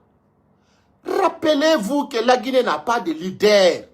Quand on dit non après Cellou Dalein nganda si fulbe be no mari leader jo fulbe be ngala leader jo. Allah n'a qu'à le téléphone. On n'a pas de leader. D'ailleurs, pour voir ni foule de bengala, c'est-à-dire, souka pe foule de bengala, gorko wa Doumbouya. Tawata si hunde metima ya nanga lando ngina wande mo wonde ame. Kudun Doumbouya wadi. Ya onangi Alpha Condé. Oui, hey, hande be de wondi do Alpha Condé comme enen jogiti lindi. CNRD. Tant que pour le ebali on gorko wa do non ame mata lamu. Jamais plus jamais. C'est ça qu'on appelle les hommes. Hachita ina Doumbouya. Quoi Doumbouya tiki nangi Alpha Condé parce que quand on no hore jo mabbe. Hachita iko le monsieur Lamale Ali. Mais ko Doumbouya on no hore jo mabbe. Ko Doumbouya on no patron mabbe. Comprenez? C'est le patron. En tant que pullo e bali, il no awa ay Doumbouya wadi dundo. Fami, ay Doumbouya wadi dundo. Ande kay ndo gasta. Tant que fulbe be nyabali on ta e me matala mu no what on dirait men? Pentando 31 décembre, lutti nyalal, hewta Johnny andade. Hewta Johnny andagol. Min du na la widu dungi. Ala ko manti macha mun dongal no fawa. E sikki ko fetti ko mburi dudde ko lutti konka. Yo alla junnu en balde, moƴƴina battani. Ndaren tawen le 31 décembre hewti. E way wadugol. Jonna do yimbe seeda kongol. Ka numéro WhatsApp wawbe jonnugol ko be miiji. Findi leydi la Guinée kala wadu nodde ka WhatsApp 2 minutes mo kala yewta kanyum kadi afiji mun din ara ko yore teddungal fami sino wodi ko prépara laaba e joni donc do way noddude don wawi yaadude sibbe yibbe on be noddude télé la Guinée déjà min mi do encourager yimbe ben fota e yewton kadi ko andu don kon e ko Aliou Ba nanga kon kono yiru don fami ko numéro woni don. Quand nous y donc Aliou Ba nanga, qu'est-ce qu'on doit faire? Pas. Déjà, il y a des appels à côté de Gambie. On vient nous douter. Voilà. Des appels qui sont en Côte d'Ivoire. Voilà, il y a des en Côte d'Ivoire. Bon, rappelez-vous ici. Attendez, je vais enlever les modes de dérangement. Voilà. Très bon. Ok. T'as note dans l'appel WhatsApp. Voilà. T'as note dans l'appel net et appel vidéo. Qui va attendre tout de. Voilà.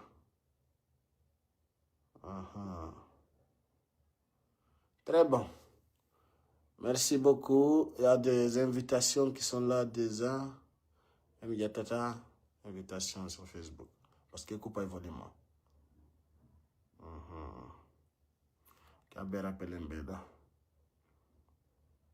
Trop des appels, hein? Appels qui nous multiplient. Ok, là c'est suspendu. Oui, allô? Ah, ok. Continuez à nous joindre au plus 221 78 142 62 28. Voilà, il y a quelqu'un qui nous appelle plusieurs fois à côté de la France. Voilà, on doit voir qu'au général.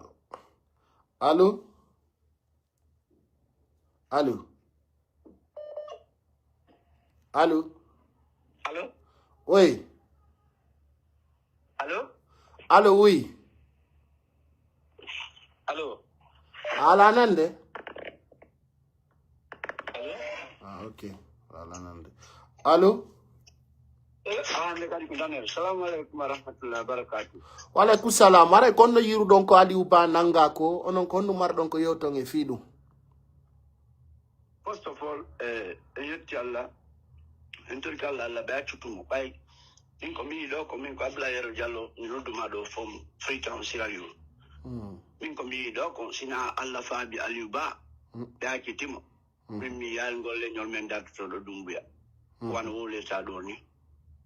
Wallahi summa wallahi on ala dartu to do dumbuya mo dartike dumbuya haray o dartike ajarayi on don ko ari ko fi labbinangol pullo fosi pullo lamuta ko lagine ko dum wari labbinangol yimbe be min dona mi yiri di disposition ji ko jetti do ni dum do na fi yo famundire jonnon no mapini ko yimbe be fo wakkidi Aliou Ba e hore mum parce que wano seralon ko feƴƴi ton ko o yi onon don o wakkili ke fota on jondindiri juude kono tawata ande Aliou Ba nangete jamwalo tallo hara bitiki fermali wallahi bay kum sare bilam aadi ka bernde am first of all premièrement bilam aadi ka bernde am sallo ko rilam biddo wallahi minitirte min ko mi fando ma kula bi boy wona yow arana ko habona bora wallahi mi piridi goddo do ko be nato do lom street sabuma ya Allah wallahi mi atanaloti gadi nongoy o fuddi wolgo aw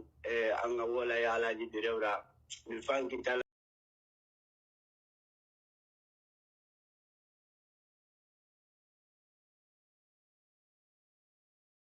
la yarde café den na ciami gani lutti sedal ngetti dum do bibi kayesu makko bay ko wonno woldo ko welala wallahi min ko mi fanjo mako la poste wallahi yaw tun ko o WhatsApp group do debi ko mi ferantuma vocal ji depuis minay l'an 2018 mi fuddi jantagol ma sinara mi faydo ndeysaan mi wallahi la welti hande no wari la wasiminati ko mi anda fi mu hara ko buri gol adna wallahi bi karim mi anda on tun do itanila ko yewtude mako tori Allah wadi jabe ma amin Allah tunu fi ma Allah ko reko fa Allah dan ko la amin wallahi mi weltani ki Allah hande nanda dum do on ta danilam wallahi summa wallahi ko ni ile ka gitar do ni ko welti ko yewtude la zaawulla merci wallahi summa wallahi la welti moƴƴa min ko mi fanjo ma ko la ko adna la kara sallo ko ilan kadi biddo gorko wallahi bil karim minitirte ya Allah summa wallahi minitirte ko la poste minitirtama kadi fiya ko rambudi minitirtama kadi fiya wadana goddum minitirte fi Allah en laado fi ara da welalan da dartani pullo ko musa tama ko no musa lan bay min do min ni ko mi ko transport mi doginta ga mi waday mi yeyay dammi mi yeyay nay fritonga kono ay pularo ya foto de pularo la ba mudda non ga wonti gijibina kono wallahi suma wallahi ne tabela la mi anda hon to tantam ndeysaan nyalal perit mi yimbe be me son kay do sabuma wobbe nyala hay pay kusare ko dum long tala welde ko dum be no di salanga sabuma ya allah torani ma alla ton fi ma modda bay dañol mengol mo alla toni fi mum be tina fi on tigi anki la janto aljimbari ko yoto ton fi mum yimbe men be teggini fi blogger be go enen fulbe ben blogger be men ben e jetti fi dum do yaabi kaledi ko wartala harala mari buri walla si jari yo mi sodani avion mi soday kono mi ala buri inshallah suma inshallah hare ko ngotum torani ma alla wadi jabe ma fi ma ko do mawdo merci beaucoup merci beaucoup jaram du kabila yoro jallo minute kono ko jento be non tala nan jentu ah jentu na ok jento o ko ngoto nan yeah. kono ene te Sierra Leone ko ngoto one love one love now ah ok one love one love big up yeah, thank you wallahi andi kan bidan to do haranu futu wallahi merci beaucoup Jean-Pierre merci bon appelez-nous au 78 142 62 28 pour nous rejoindre juste pour intervenir de la situation de la Guinée et on est là. Oui, allô? Danine, luite volume mon cher, s'il vous plaît. Allô? Ok. Ngal non ato noddude on wattane yila danni non téléphone ji din takko andi to hara yimbe buyno hediti on faala be yewtude ko feccata kon kaledi la Guinée e hara buyno faala yewtude fe kon ko fedde fi Aliou Ba et surtout allô luite téléphone ka on don hedade don takko amami jetta wobbe go ok sorry allô allô oui luite téléphone on ka won don lang hedade don fi waaw nan to dirde ga stay on family ah onon kon na yir don ko fi ko Aliou Ba nanga ko wa on pat tay ko sara ko info yi di affaire idan ani ande wotere are toujours min ko mi wawa tawi de peuple men on ena manki fiyo leydi men de ñiibo démocratie ñiiɓe muɗum ko peuple on woni wadde par ce que lamɗo ko mari ala o ko mari ala ko jama on joƴƴinimo ka woni ɗon hannde sen ndaari ko woni feƴƴide Mozambique ko ede mari exemple ji ɓuri ƴetteten par rapport e lagine ko woni wadde kon wano honɗi wono ko feƴƴi ka wonde Sénégal ɗo kon tun nden anndi ko feƴƴi ɗo kon élection ji ɗin fof ko ɗo tawaɗen ɗi wallahi awoni gonga ko peuple on dari wi watta ko faala lamɗon ko Macky Sall ko faala kon wawata wadde ɗum koye leader ji ko suusiredi o ko suusiredi tawi kon saare ko mari doole o ko mari doole ko mari jawdi o ko mari jawdi ko peuple on o ɗaɓɓata donc non woni ko peuple on kadi wawata mo darnude o heɓa ko faala kon mais enen Allah waɗi peuple men on annda ko faala par ce que ko laginiyata hannde ha ƴettita 50 000 francs kino jonnuɗamo yo waru musidɗo makko ma yo yawa fella musidɗo makko o waɗe ɓe hikkini mbuɗɗi yeeso ɓe acci pays yo mbaawa donc ko ɗum ɓuri hen woni soñjude komi wawatama wiide kadi noon gila lagine inna lagine ha hannde heɓari armé indépendant armé républicain e heɓa ɗum ɗon allah sikare ɗum ɗon wallahi e mawɓe men ɓen kadi ɗaani depuis 1950 mawɓe men ɓen ɗaani ɓe addi fayire nannanta hoore ma wi ko ɓiɓɓe maɓɓe naata armé ko ɗum woni heɓude en hannde pourtant fulɓe buyno ko armé toon sa ndaari no fulɓe buyno ko armé toon mais ɓe alaa e hoori e kadriji wonɗi ɓe annanta hoore ma dirige e pays on o sa ndaari o ka o laamiɗo fi ndiyanɗan on ko pullo noon ko Mohamed Diallo inete ko pullo kono he komi wondenge haalande ko tawi kon saare sa ƴetti exemple a ndaare par ce que honno garade mo dooɗa hendade haya dirige armé lagina ɗen ɓe jaɓata handuɗa on grade ɗon on noon e hoore mum ko général jogiti ko ɓe amari ko fof mo mari ko inde monɗen wadde est ce que ɗa anndi fen ɗoni joni hay ɓe wiyanta onno bawuri naadaɓe o ɗuma ɗo ko fi déstabilisegol bawuri par ce que ɗa anndi bawuri no wawi politique ino janggi est ce que bawuri hannde kadi o yalta e o gouvernement ɗo o yaha o darna politique makko guinejo hoolomo watta usmane gawal layi fuji o wonɗo mo yonɗo yiide ɗo o bonnino politique makko neeɓi Ousmane Gawal mo marno dadde jettugo laamu gol lagine ne o bonni kawnat no ngu laamu ɗo anno ngene ko fulɓe woni anda ko ɓe ƴetti enen leader ɓe men marɓe doole ɓe susuɓe reedu ɓe naade o laam maɓɓe ɗo ngu laamu bongu ɗo ngu yahi mo bonni ɓe perdi hannde kadi ko ɗum ɓe woni e wadde piesi fulɓe ɓen ɓe fulɓe kaadiroɓe ɓe annda min tawi ko saare ɓe wiye seldalen no holi reedu mais min nayi ko fenade Seludalen a combattu avec Alpha Condé 11 ans de pouvoir. Alpha Condé a combattu mon mère a double de yalta lagine. Mais communauté de double yalta lagine. Mais d'accord ici non. Parce que nous net ko yirda hunde ko yirda hunde ko bon kilmaki bodda yidude. Ko bon kilmaki sovata. Donc peuple wonde yide seldalen holire don. Ma seldalen ala lobby ma seldalen ala wata politique ko na gonga. Seldalen wawi politique. Ko yimbe dawo e daranaki mo. E foppe yi ko fekki Sénégal le ko songo kabe arno beni dara nan ka sudma ko pelle na don wali ka dambugal makko mi tawa me wali ka dambugal makko min tigi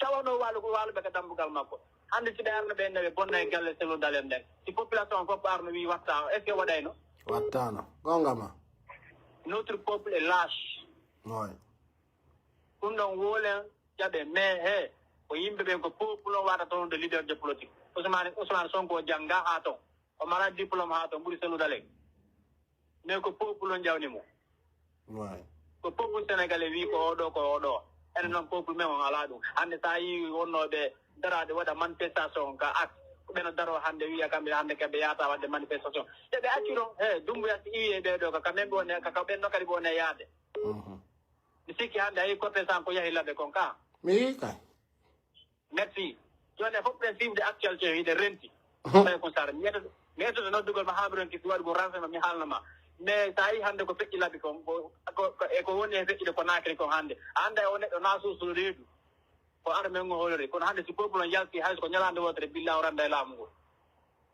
kono jama randa e laamu ngol laamu argu wo laamu argu radike Idi Amin hannde na Idi Amin o yetti waɗi sakko makko na Idi Amin wonmo na dadi probléme ji ɗo fof laamu argu lagine wono raɗade Idi Amin comme ɓuri waɗde politique hannde e nder lagine o ɓuri Alpha Condé mais Alpha Condé arno ƴetti saɗimo par ce que imo anndi probléme makko o awa ko France jiiɓi lagine o ko France jiiɓi lagine ko peuple lagine on jiiɓi lagine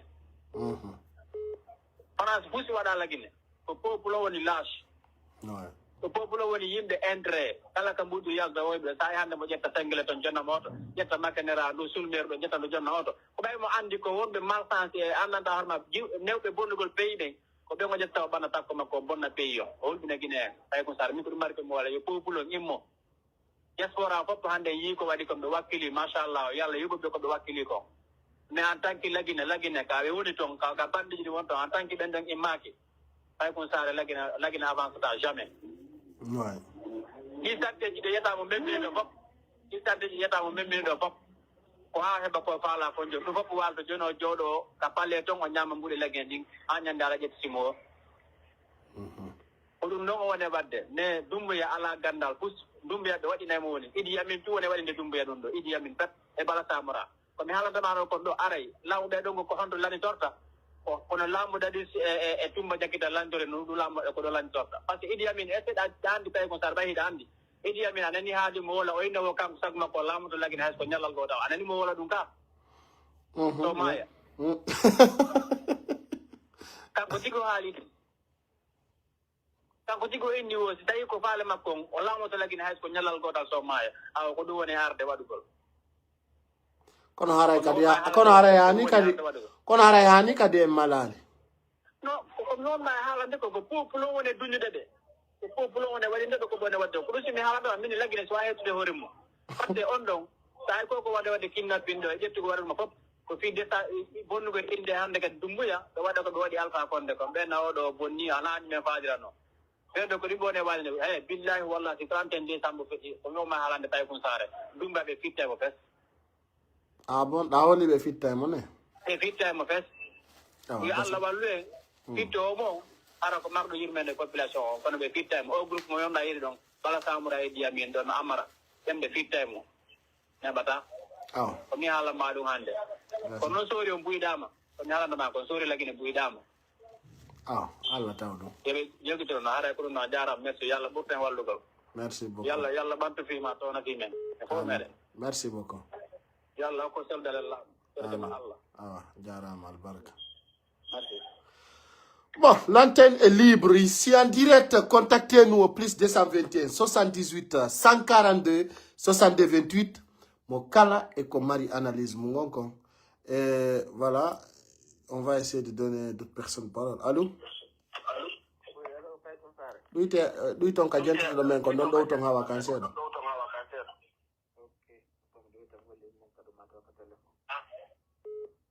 Ok, allô? Kono no notitade mi anda kono wadi. Ah, dan ni kayta dalan ko wido hawri joni. Kono mi jorda e fi ko ali ubananga ko.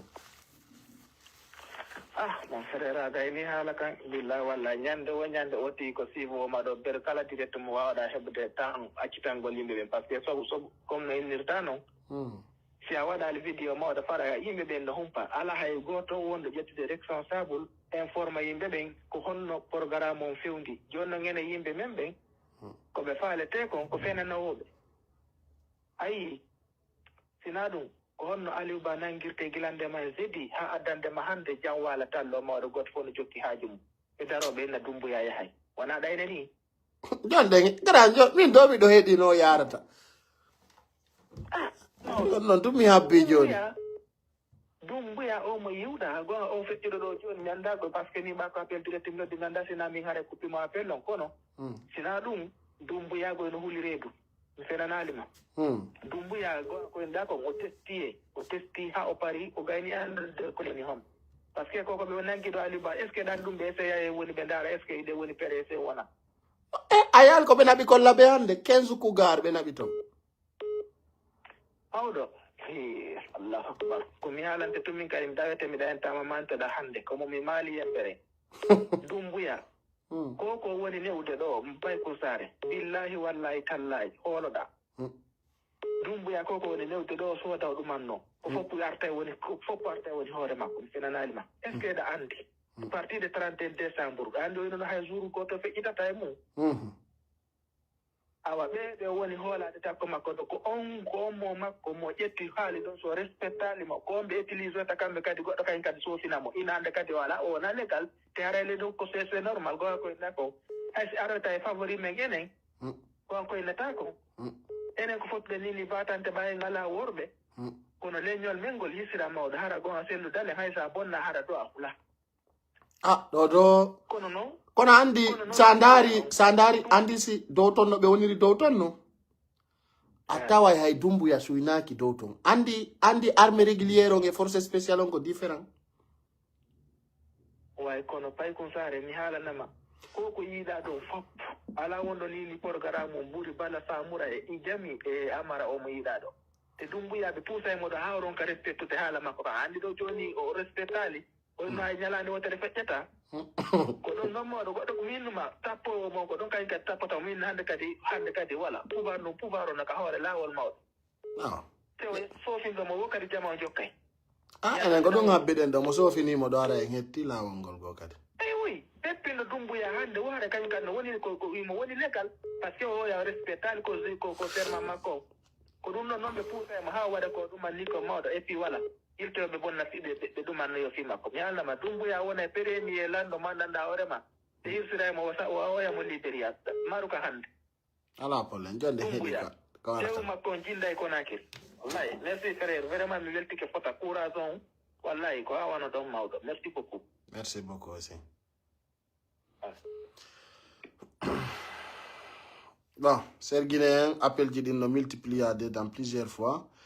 Et enfin, on va donner d'autres paroles aussi. Continuez à nous rejoindre au plus 221 78 142 62 28. Allô? Allô? Oui. Oui, salam alaikum, Pekouchal. Koria Janton. Alhamdulillah.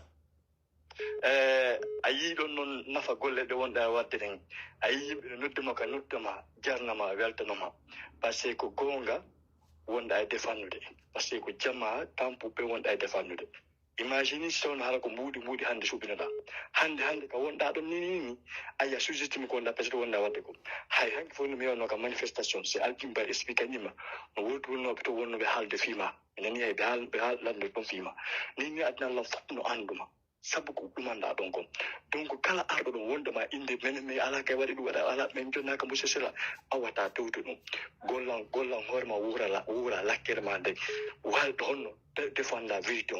C'est Allah qui m'a bien gouré. Je vous ai fait hier, il m'a bien dit, non, le papa de Lucho, son papa c'est un grand homme, il s'est battu. A Koudou, Adna Kokoyata, on a vu un boudi, on a de ma honno, et beaucoup de boudi, c'est la boudi, la crémane défendre. En tout cas, la vérité de ma mort, j'ai un ami encore, on doit antido, souvent me wola, fille m'a bien à camber, mais faut pas me mettre, depuis qu'il faut d'avoir des combats, sans la position. Tout le monde est non. Aïgo be wombe serlan hala mako. Encore une fois, nous inta hala kamba wopi ko na fa notre intervenir pour toujours rester toi-même, ne change pas. OK? OK, merci, au revoir. Merci. Bon, continuez à nous rejoindre. Juste, on a quelques minutes, ça nous reste 10 minutes ici. On va essayer de rejoindre quelqu'un. Oui, allô? Son note de là. On donne un téléphone quand on donne de l'andon. Sinon, on va attendre s'il vous plaît. Kala kanot de tolang, on donne un téléphone, on tac comment? Allô? Allô, oui. Oui? Jam, on va écouter ça. Nalaton. Yalla, il donne un jam. Yalla. D'accord. Désolé, là, on donne direct, mais là, si numéro va, on pourrait intervenir. Franchement, mais mari ko Moussa talam wako ma Moussa donc. OK. Franchement, mi anda honno gerete lagini, mi anda konno gerete communauté be ko. Ye. Kungo jama wali dani. Awoli ha mugo anatika no pimbe be kande hore ma hay ko to ala nande ala famude. Franchement, min comme ya encourage tama donc continue go jonne go me faire information ça na on est fouti. Parce que ça à la communication hay e goto.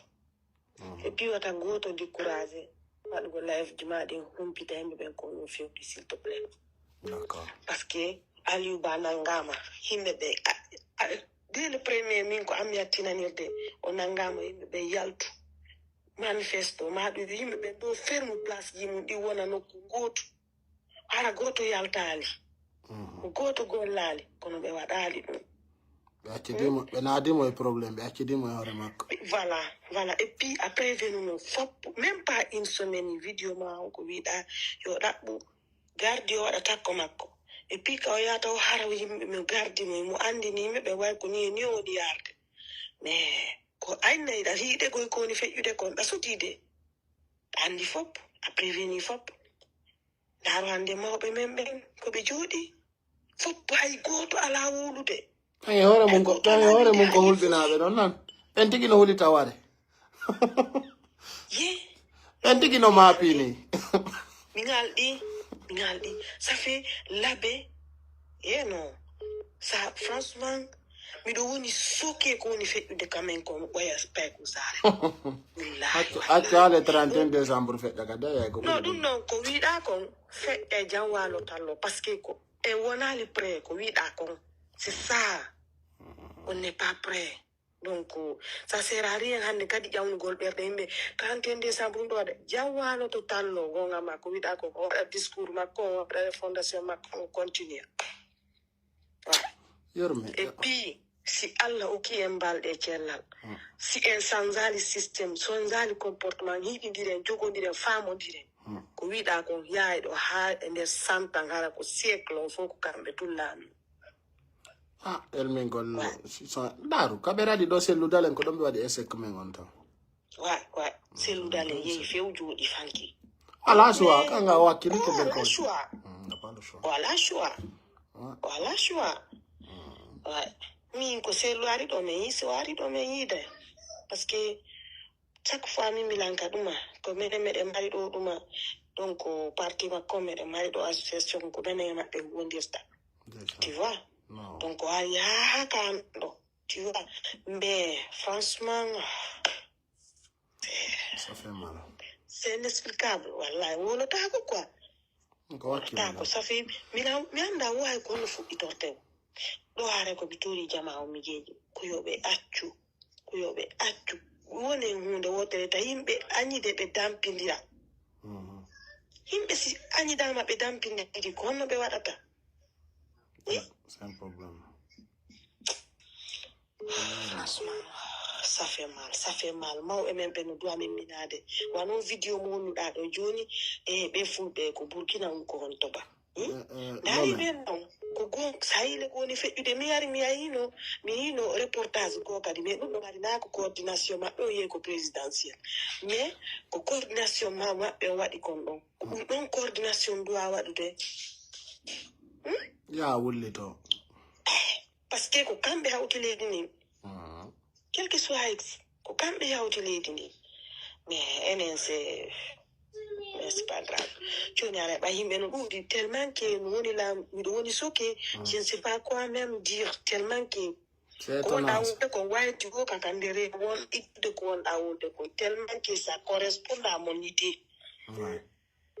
Mais je suis goto ata pirande adna fo awa ata pirande nge fo ko sitay hara ida ko da jonu de information jini da wolude ida hollude me meden yide mi da yewtude me meden nande me mo me watto me antuga wawata ay ko ngako wirada ko e pusi ali ba na ngama jukitam ampay ko sare yana isi nyankadi mais kadi nyande gore be essayer de non an nyande dum alla dande dum do nyawata e wadu imagination déjà donc alla dande ouais parce que communauté mais ko hala be hala jama no jodi ka réseaux sociaux o yeke be wolude ko woni intéressant ibe nagati e wolugo pidgo di ala important isendir ko tumbe ça m'énerve ala évolution fondamentale.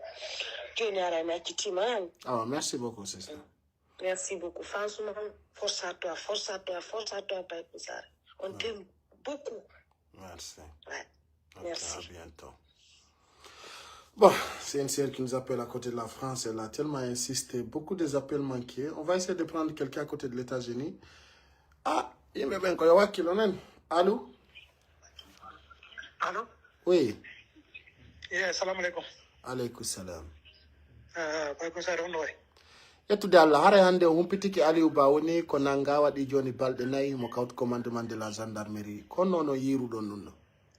Ok, ko mi yiruɗon ko woni probléme woni ko handa ko en tafo e jiiɗiɗira par ce que ko piyon goto no ɓe ɗonno wadde na yaltu ko ɓe haltanaɓe sonka fo jooɗa ko mum feran pour tiji mumen fo ɗumanno ko enen jeeyi ɗum on waɗata commerce on ɗum on économique ɗen ni ko enen jogiini si inni suwatta mais en wana utiliser ɗum ɗon fiye waɗete ko ɗum ɗon marɗen doore si yattiga yaasi ɓe fella en ɗum ɓe tawa yerɓe yaasi après won ɓuri kuma joɗɗa famka ɓuuɗe donc si goɗɗo ñamare jara joɗade ɓe anndi fo suwatta économie fo siyata a nani port si marchandise no yaltude si ala yaltude ala port a faami donc ɗum ɗo no yurmi moƴƴa wallahi o frère ji men ɗo o sacrifice o waɗi hoore makko yeeso fof accitimo par ce que mi nani nane haala nane woɓe ono ɓe annoma kaduma kasane to hanki seeɗa ɗiɗo warade mo seeɗa ni ɓe jaɓi hay bagge ko ɓengu makko jonnimo kon ɓe ɓortimo ay ndaari sima ɗum ɗon ala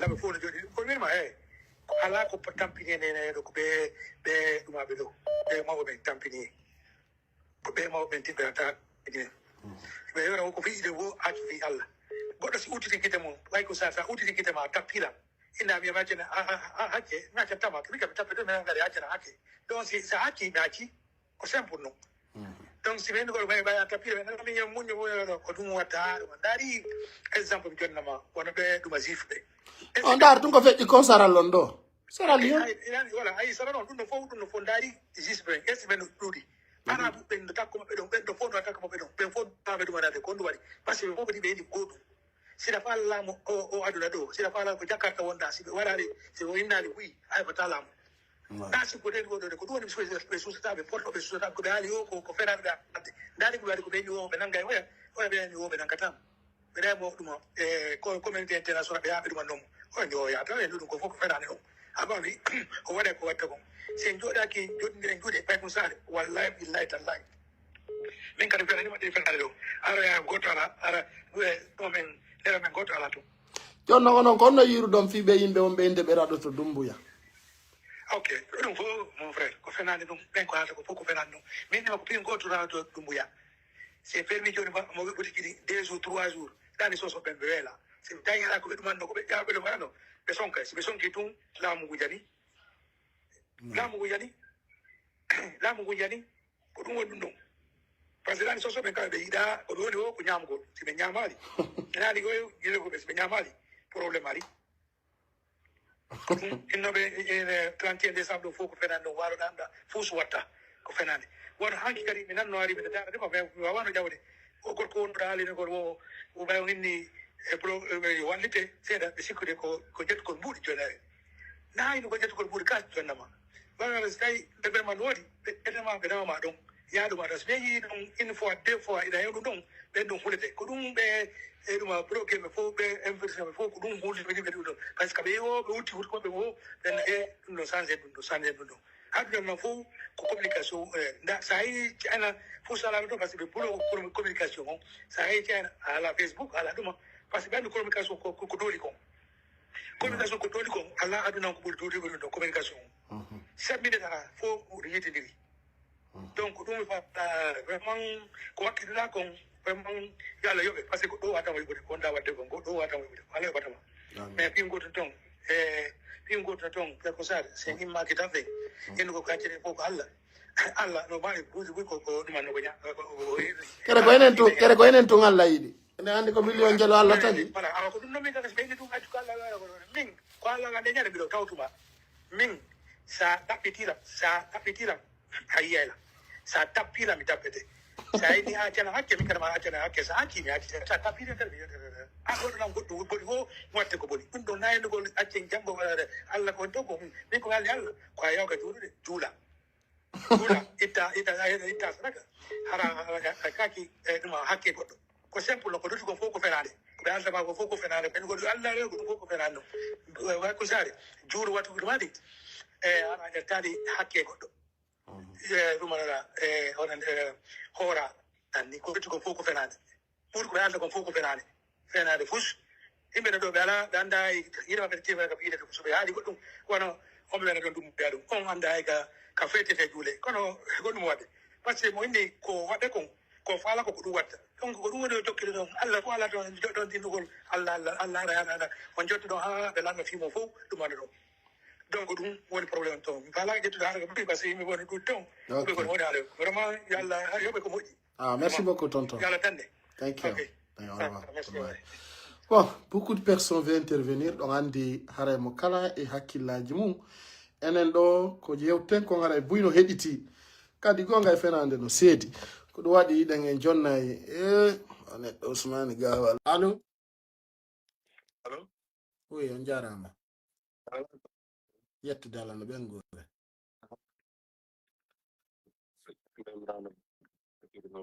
ok haray ko honno fewdorɗon kono hakkili o sayi ɗo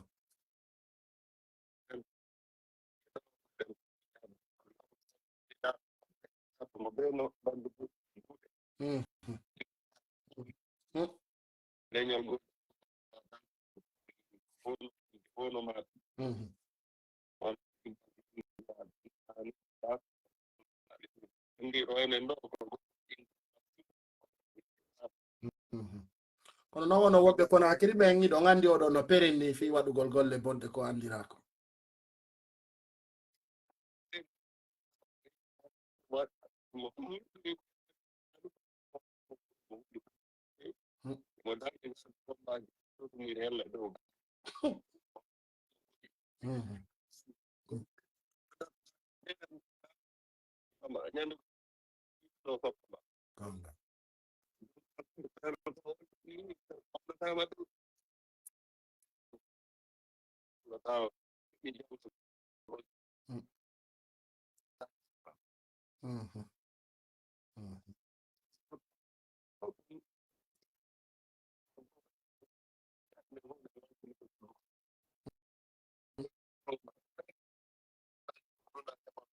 Okay.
D'accord.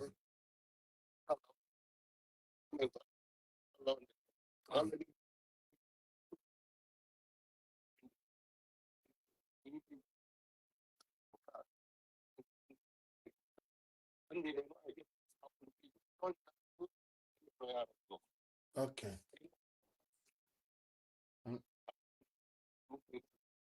D'accord.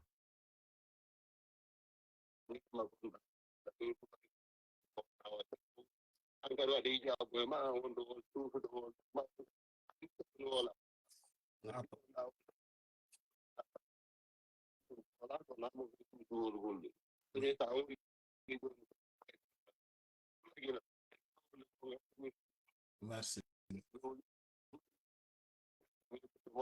Ok, merci beaucoup. Alors, merci beaucoup. Merci. Sikki songong ino motti ka don nande ka ngala nande wonde do ngandi réseau wingi hara ino krasude tande je vais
corruption ko kambe buri dudu de ton pe ministre be do fo e ministre be ono diplôme be do gibi secteur e fewndi do sibe nunduno pe dictateur be fo lagine wata